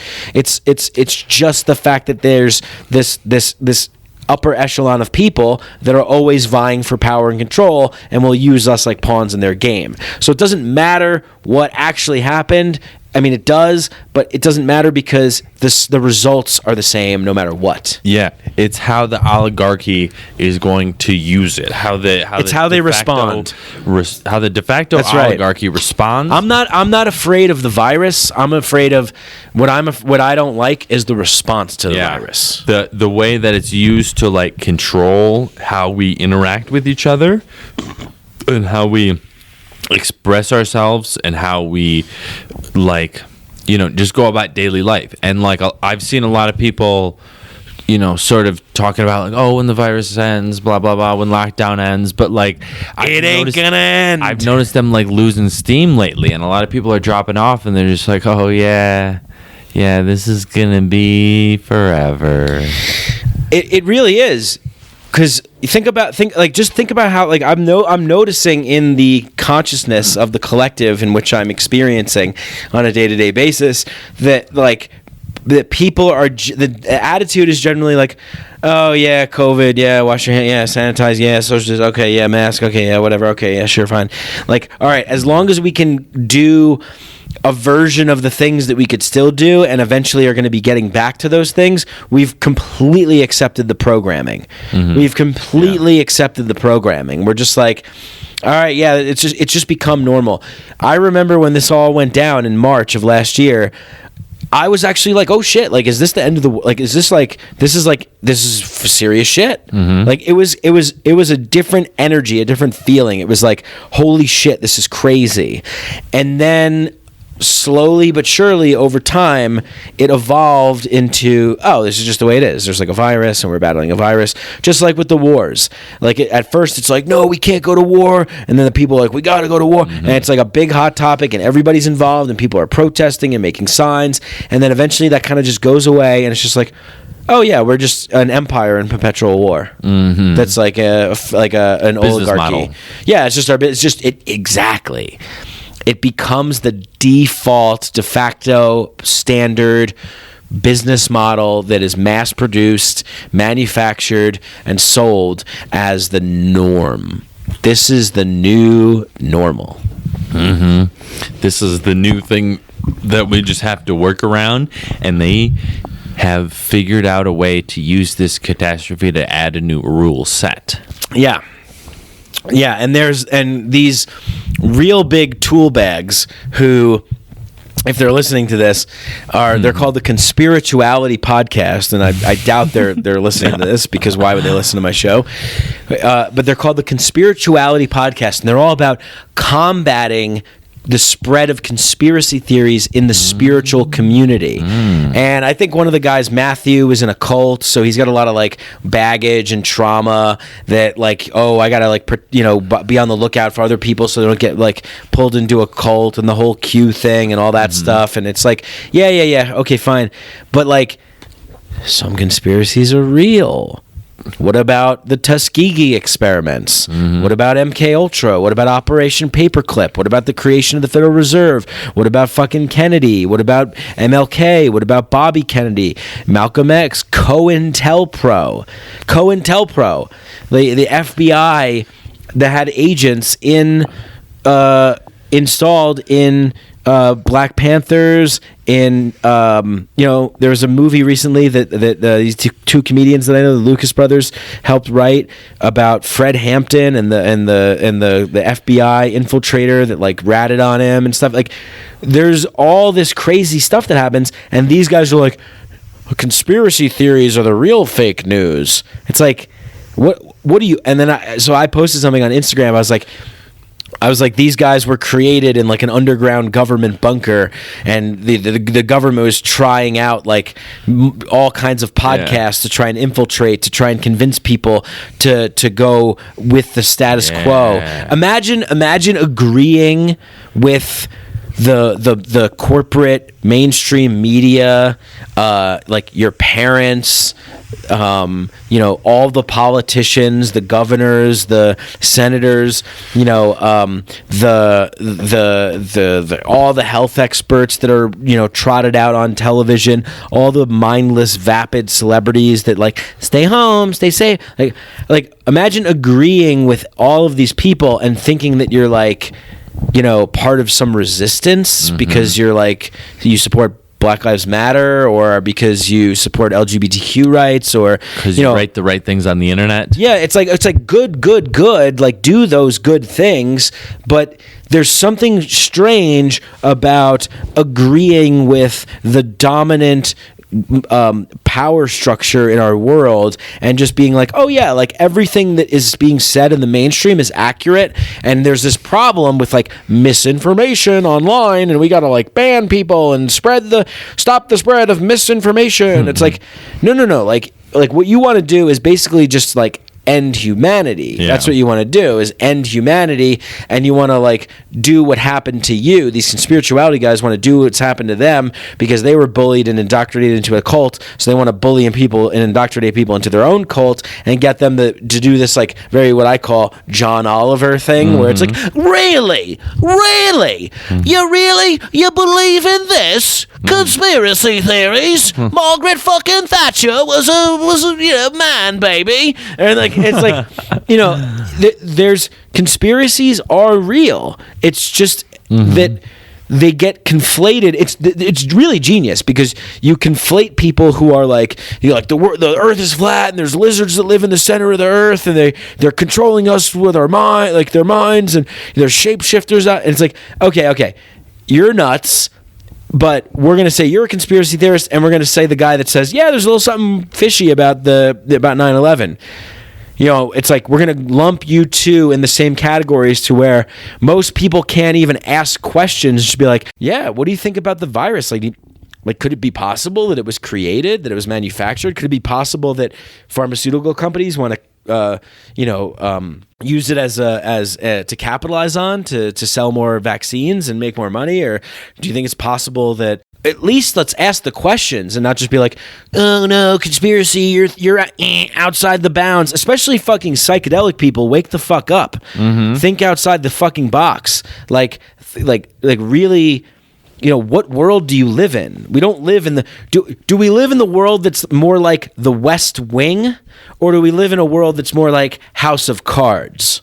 We live in a world that's more like House of Cards than the West fucking Wing, where it's like this masturbation to like the sacredness of government. Government is a noble, benevolent caregiver, and we're all just trying to do the right things, and it's these evil corporations that we gotta fight. It's like, no, the reality is like, politicians kill people. Politicians take money. Politicians hire people to kill people. Corporations hire people to kill people. People, they trash people. They defame people. They discredit people. They do devious, malicious, fucked up shit. And they get away with it by being like, I am a public servant. I am a public servant. Well, now we're just trying to spread democracy. It's like, Yeah. who is buying this? You know who's buying it? Fucking zombie robots that are just running on a treadmill trying to chase a carrot on a stick and not concerned about anything that's real, and are just parroting buzzwords that they hear like, science is real. All lives matter. Black lives matter. What's another slogan that people say? Like, trust science. Don't eat meat. Don't eat meat. Meat is murder, or whatever it is. It's like, Plant-based. tell me more. Like, let's have a nuanced, open discussion. Where are the common grounds? Like, Yeah. You can't have a conversation with someone who is just like, no, you're wrong. Ban this person. And these conspirituality guys cheer when people get banned. So fuck those guys. They're a fucking government-run psyop. They're a cult of their own, and they're a bunch of uptight, fucking nerdy losers that are trying to, get Make people to psychedelics lame. make psychedelics lame, make spirituality, like, make everything less like Very like measured and reserved, and like we gotta like protect people and balance things out. and it's like, who the fuck are you? You're like, conspiracy theories are real. Some conspiracy theories are real. The government is pretty much a mafia that runs a criminal organization that we've all acquiesced and been complacent to accept because we appreciate the safety and security and the general freedom that we do have. But they're a criminal organization that murders people all around the globe. We're not in the land of the free, the home of the brave, and fucked up shit happens, and these guys are like a government-run psyop. Like, it's ridiculous. Yeah, it's a monopoly. The government's a monopoly on like Monopoly on violence. Yeah, exactly. Yeah, they're able to like do what they want, and we all just have to accept them because there's no other service provider. They run. Yeah, exactly right. You're exactly right. They're a monopoly on violence, and they all force us to accept them because they say, "Where else are you gonna go? You don't like it? Leave. Go to another country." But every country's got the same fucking racket. You know, every country's got the same racket because power is a magnet for corruptible people that want to do fucked up shit. Yeah. You know, like, they're just like, ooh, I can if I can be perceived as like a public servant or an ambassador for the downtrodden, then they're like, oh, then I can like boost my ego, boost my popularity, and line my pockets with money, and who gives a shit? Yeah. At the end of the day, I'm taking care of my family, I'm living a good life. Most people don't have a moral compass that says don't do that. Yeah. Most people that are attracted to, with ruthless ambition, to politics and power. Right. They can just like turn off their moral compass and like point it at like, oh, I'm providing for my family this way. Somebody's going to be doing this dirty work and they're going to get paid out, so why not me? Someone's got to put food on the table. We got to get it somehow. That's why I got to go out and I got to fucking kill 75 people a week so you can eat your macaroni and cheese. Now shut up.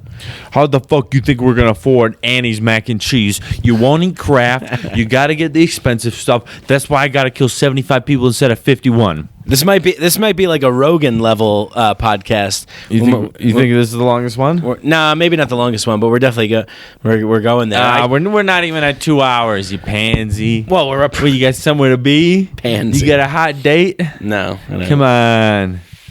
Come on, we got plenty of jewel pods.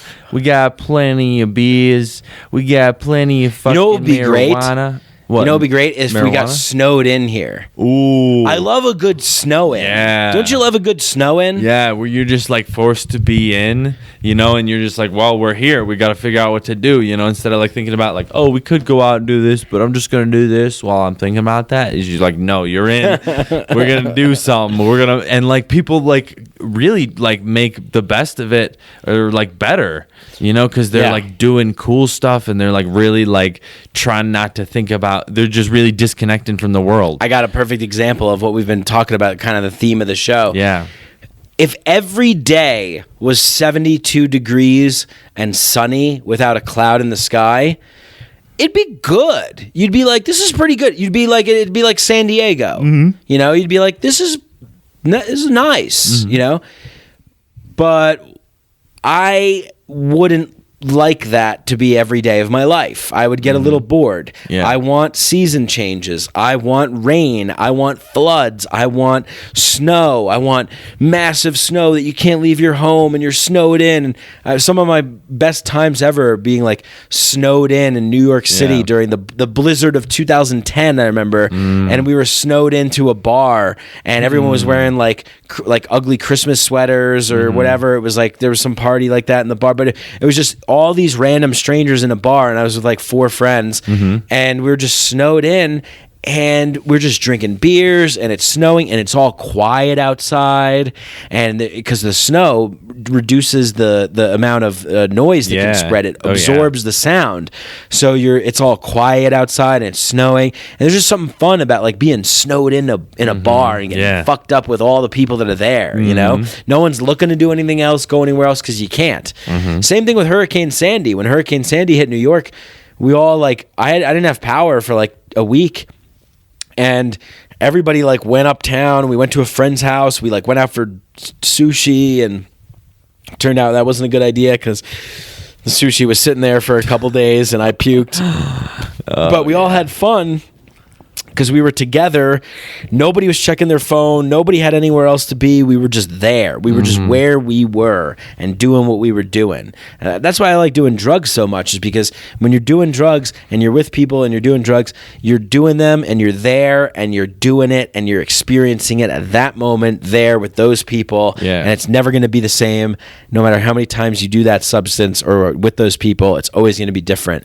And that's the thing, the felt presence of this real human experience and feeling it in every ounce of our being until we feel like electrified and alive. Yeah. You know?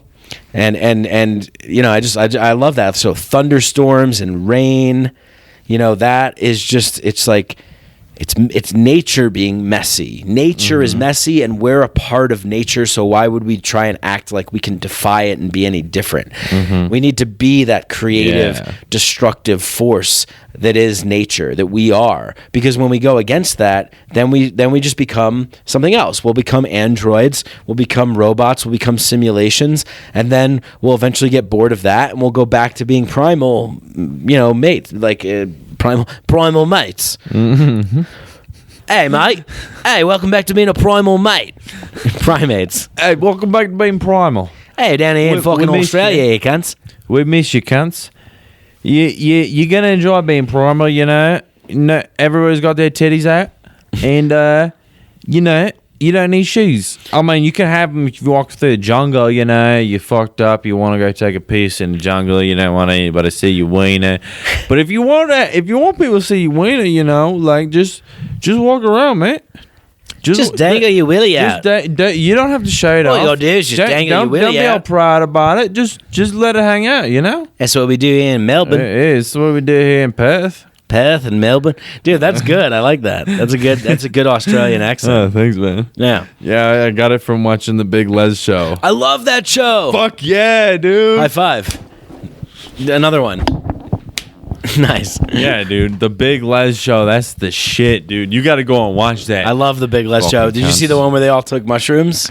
Which one where they all took mushrooms? Where they were on where they went on that like Chuma Island? yeah, and he's like, dude, there's something it's fucking drawing me, dude. And he's Yeah. like, they're drawing him in the Yeah, sky. right. He's like, Yeah, it's fucking trippy, cunts. Fucking trippy cunts. Who's the guy that's like angry? I don't. Say, I'll remember the fucking name. kill him. Fucking kill Martin. Fucking kill him. Martin's a fucking cunt. Mine's a fucking cunt. Yeah, I love the way like traveling and the way that like you experience different cultures and like, you know, like people that would go, they'd be like, yeah, I got fucking shattered last night, mate. Like I remember hanging out with these British people and Southeast Asia, and it's just like really, I can't stress this enough. I love the random surprises of the diverse human beings that I meet and interact with in the world. Yeah. It excites me, it ignites me, and like when I'm in public places, I love to talk to strangers. And I feel that that's been limited because of COVID. And then COVID, like I've heard so many people in the past week be like, you know, and then COVID, and you know, because of COVID, and you know, and it's like, yeah, I know it sucks. I know it sucks. It's like you don't want to get it. You don't want to have no sense of smell and no sense of taste and have all these terrible, horrible, you know, symptoms and all that stuff. I get it. And you don't want to give it to people.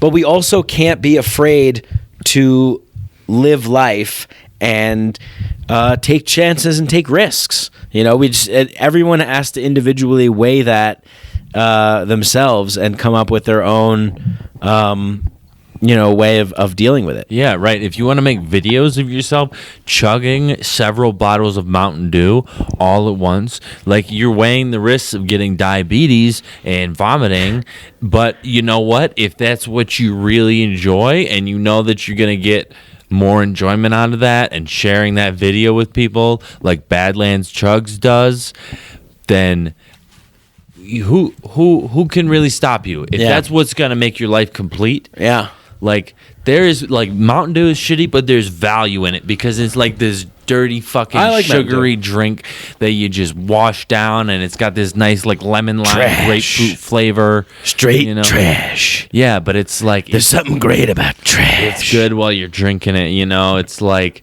it's not even like an acquired taste. You drink it the first time, and you're like, this is fucking high octane shit. yeah, man. Yeah, it's yeah. It's a mad world. But we gotta live.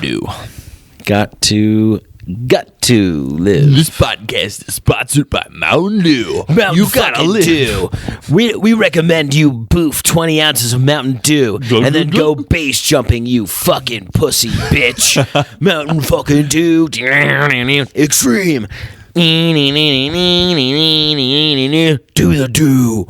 Do the do. Mountain Dew. What will you do? Who are you gonna do? Yeah, Mountain Dew. I fucked your mom. Extreme. On a mountain. Mountain Dew. Yeah. Yeah, Mountain Dew. It's pretty cool. I didn't know it was invented in like 1940. Yeah. It's crazy. It's fucking old. I can't imagine Mountain Dew like being people like, have you heard of this new beverage? Mountain Dew. It'll ignite your taste buds and buzz up your Q zone. That's for quality. It's an alternative to Coca-Cola with no cocaine. Yeah. Oh, no cocaine? Fuck that. 9 out of 10 doctors approve. Start your day off with a fresh glass of Mountain Dew. Ooh, nice Captain rhyme. Fantastic says, drink 3 Mountain Dews a day and smoke Lucky Strikes. Yeah, they've had cross advertisement forever. Lucky Strike cigarettes. It's more than a smoke. It's a memory. Have you ever watched Mad Men? Yeah. The Don Draper, John Hamm. He's like, roll gold cigarettes. A smooth taste. It's more than just the tobacco. It's the memories you make. And the lung cancer that you get later. It's such a wild time. I was thinking about that show the other day and just like how similar it was, because it's obviously like a manufactured, heightened version of reality, but how at that time it was this like suburban life, wife, kids, work, 9 to 5, office, no cell phones, no internet, no cell phones, no internet. You know, like no TV really. TV was like 10 channels or something, right? Yeah, like 4. So it's like a lot of newspapers, magazines, but less noise. You know, you really carved out your own reality tunnel. Yeah. Which is an interesting thing, because as much as like the world at large tries to force everybody into the same cage, there is also the amount of novelty and diversity and newness. And, you know, like right now we could go and explore like every fucking like sources of information from every country on the planet pretty much, you know, and it changes you in a way, right? Like my 5-year-old nephew knows how to have Zoom meetings, share a screen, play YouTube videos, like search, like he knows how to do all this shit, and it's pretty cool. But it's like with great power comes great responsibility. That's what I'm really getting at. It's not to be this Ted Kaczynski anti-technology, let's kill scientists guy, but you know, his manifesto is pretty good. Yeah. And he sounds like Terrence McKenna. I haven't read it, but and I haven't heard his voice, but I'll take your word for it. Well, you see, the thing is, technology. What does technology want? What do you want with technology? I don't think I do such a good McKenna anymore. No, you think you're losing it? I think I'm losing it. You think your pipes aren't quite coordinated? My pipes aren't coordinated, let's see. You gotta coordinate them if you're going to do the McKenna voice. Then you need to coordinate your pipes with the astral have to- beings. You see, there's certain levels of. Yeah, I can't. I don't have it. I lost it. There's certain levels. Certain levels of astral travel, baby. That's what I'm saying. I need that DMT. I gotta go to space, baby. Is that Christopher Walken? Christopher Walken. This- I gotta be dancing on the astral plane. You understand? You can't hold me down here. I'm gonna be dancing on the astral plane. I break through to the DMT realm. I say to the entities, I say, your father had this watch up his ass for 20 years, and he told me to take it out when I came into contact with you babies. And then he asked me, what time does it say on the watch? Yeah. Has he been winding it this whole time with his colon? Oh, man. Fuck, dude. Fuck winding a watch with your colon. Yeah, fuck that shit. You can put beer in your colon, but don't put a watch in there. You can put a little bit of. I've never put anything in my in my butt or my colon. I'm pretty happy about that. I mean, you know, it's worth a shot. What's worth a shot? You know, putting a little alcohol or caffeine in your colon. I've never tried caffeine. Oh yeah, like doing a boof. Yeah. Yeah, I'm not. I would do like a suppository. You know. Yeah. But you can't, Just like pop some like heroin in my ass. you can't get an alcohol suppository. I don't want one. Oh, you find just drinking it? Yeah, I'm fine. Yeah, dude, this shit's delicious, dude. Yeah. You don't want it up your ass?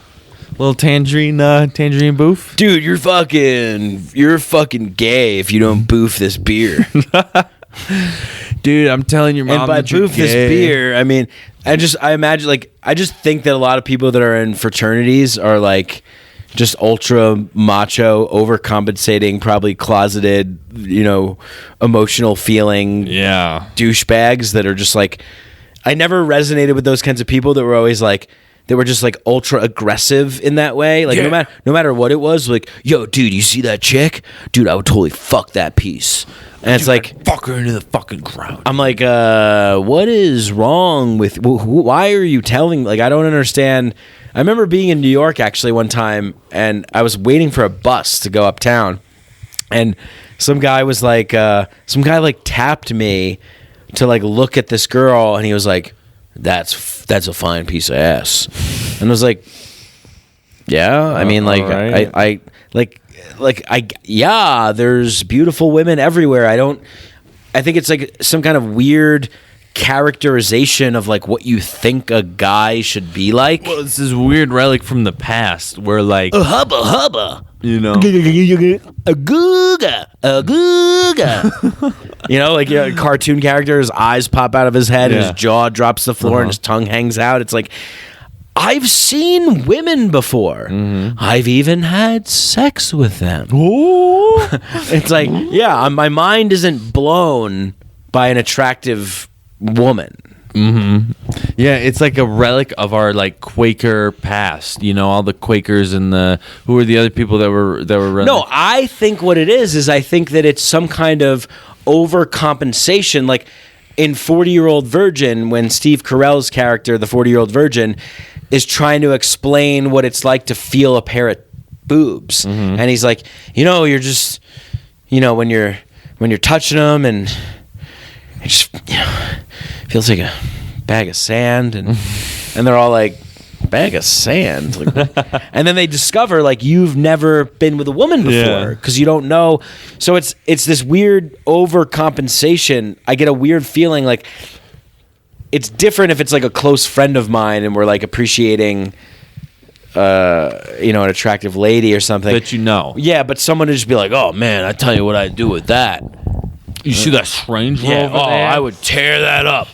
Oh man, I'd make her walk funny for a week. Yeah, she'd be hurting when she's done with me. It's like, dude, what is wrong with you? That's another person I'd go, do me a favor, walk into those walk into the Spike Pit. You have to go into the Spike Pit. Like, what is that, Spike TV? Hell yeah, bro. Shit, dude. That shit was sick. Like UFC, House of fucking Fighting and shit. I'm down, bro. Yeah, dude. Send me to the Spike Pit, fucking Spike Pit. Dude, I'll go corny at first. Fuck up that dude for 3B, dude. Is he down in the Spike Pit? Dude, I'm gonna fuck him up, dude. I'm gonna go down there. I'm gonna bash his fucking skull in, dude. Yeah, that's the problem, is we need to get rid of those kinds of people, or at least send them the re-education camps where we like show them like the holy mountain and like I don't know, just like show them like spiritual films and films that make them question their like humanity and mortality and their existence, and then after like 72 weeks of like farting in their face and making them watch these films, then we can reintroduce them to society. And they'll be like our worker class. They'll have to work their way back into society. So like anybody that says like bruh, or like anybody that says like I don't know, just whatever. We'll be able to tell. We'll know who the people are. Right. Yeah. No. Speaking of putting them back into the working class, I really believe in like a cyclical ladder. Like I think if you work your way up the ladder to becoming like a leader, like like I guess like a president or a congressman or senator, then like automatically your next job is at the bottom of the rack, and you gotta work your way back up, and then the next people who are below you will go into those spots because like.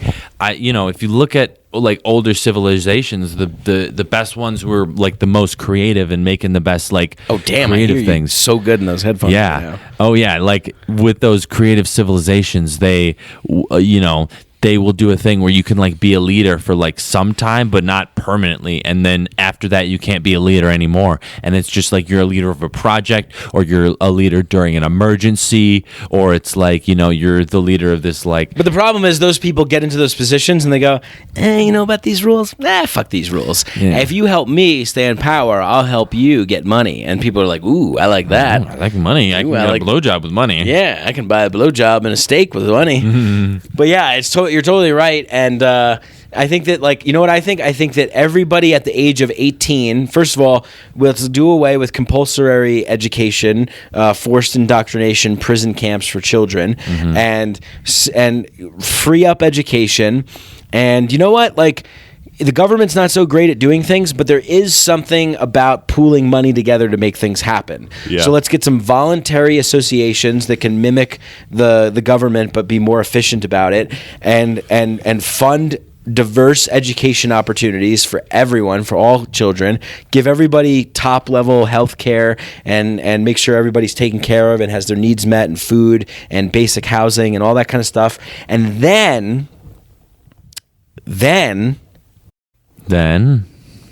what if I just died right now? Like, and then what? And tell us. We gotta know. I'd be a legend. Yeah. You have to endorse a product when you die. I'm dying, and I'm like, this death is sponsored by Sheath Underwear. Sheath Underwear, the perfect underwear to die in. Sheathunderwear.com. Put in the promo code MIKEADELIC and get 20% off. It's the perfect underwear to pass away. Yeah, my grandpa perfect was way to pass away. wearing. My grandfather was wearing underwear from Sheath, and when he died, he shit himself, and it went right into the shit pouch. And they used really good, innovative technology for people who are perishing. man. But I fucking lost track of what I was saying again because I'm on a maniac bender tonight. What the hell was I getting We were at? talking about like reorganizing the government into like smaller voluntary groups who will like work in Right. Oh, more okay. efficient Right. ways. So we take care of that education. It's diverse. It's free. Kids are able to pursue whatever they're interested in. We don't have this crazy carrot on a stick 9 to 5 culture. We're living more diverse, decentralized, localized, kind of tribal-esque sort of gatherings of society. Everybody can determine their own way of organizing. And then when you're 18, we fund you to. No, sorry, we don't fund you. You have to work in a service position. You have to do something. At 18, it's mandatory that you have to participate in working in the service industry. the service class. You have to serve. You have to be in a shitty job. Everyone has to do it. There's no freebies, no ways out. If there's a way out, we gas you, we kill you. We fart and queef in a chamber until you pass out. And we play Billy Joel. And you die. Okay? Oh, you fucking dying to die. Billy Joel would be terrible. It's like, we didn't start the fire. It was always burning. Till the world's been turning. Just on a loop for 24 hours a day of pungent, thick farts, wet farts. And wet queefs, and then you beg to come out. But so you work in the service industry for 1 year. You're 18. You work in the service industry, and then 19. We fund you to go and travel wherever you want to go and pursue anything that you're interested in or not, or just take a year off. And then 20, you come back and you have a diverse level of decentralized college opportunity, higher level educations. You could pursue whatever you're interested in, but it's not this like mandated thing where people get these bullshit degrees and all you do is boof Coors Light, So that, and then we'll be able to really fucking do some shit here. So basically, what I'm saying is, elect me for president in 2024. Yeah, you're not. Oh, yeah. I mean, are you going to be running? You already got to start your campaign. I'm officially announcing, bruh, that I am running for president. Okay, there's Pablo Picasso, Jesus Christ, Steve Jobs, Kanye West, president, bruh. Know what I'm saying? Nike didn't want to give me the deal. Adidas gave me. So when I'm president, I'll make sure that everybody has Adidas, bruh, for the kids. For the children. Excuse me, Mr. West. Can you just make music, please? And shut the fuck up. Can you just stick to the albums and stay out of the spotlight for us? Yeah, that would be great for our That would be bottom line. terrific for us. Yeah, we're gonna have to ask you to leave. All right, I say we wrap the show and then we go on Clubhouse and we start a room on Clubhouse. Yeah, let's do it. All right, guys, this has been a great one. If you are gonna get an everything bagel, make sure that you put cream cheese on that motherfucker. Or Borson cheese. Seriously, everybody that's listening to this show, I really love you. I do, and I want to help you and support you in any way that I can. You've helped and supported me, and I want to return the favor. And don't be shy. Message me. Ask me anything if you want me to come and, fuck your mom, or if you want me to kill your father. Whatever it is. If you want him to pay your rent. If you want me to pay your rent. If you want me to, socially assassinate someone. If you don't have the courage to say something to someone's face, I will find them online under a different name. I will dox them. I will shit on them for you. Let's bring justice to this world. You're going to physically shit on them. I love you all very much. And don't forget, when you're upset, let a big, juicy fart rip You got to let freely it free. in It's the your land humanity. of the free, the home of the farts. Peace. Good night.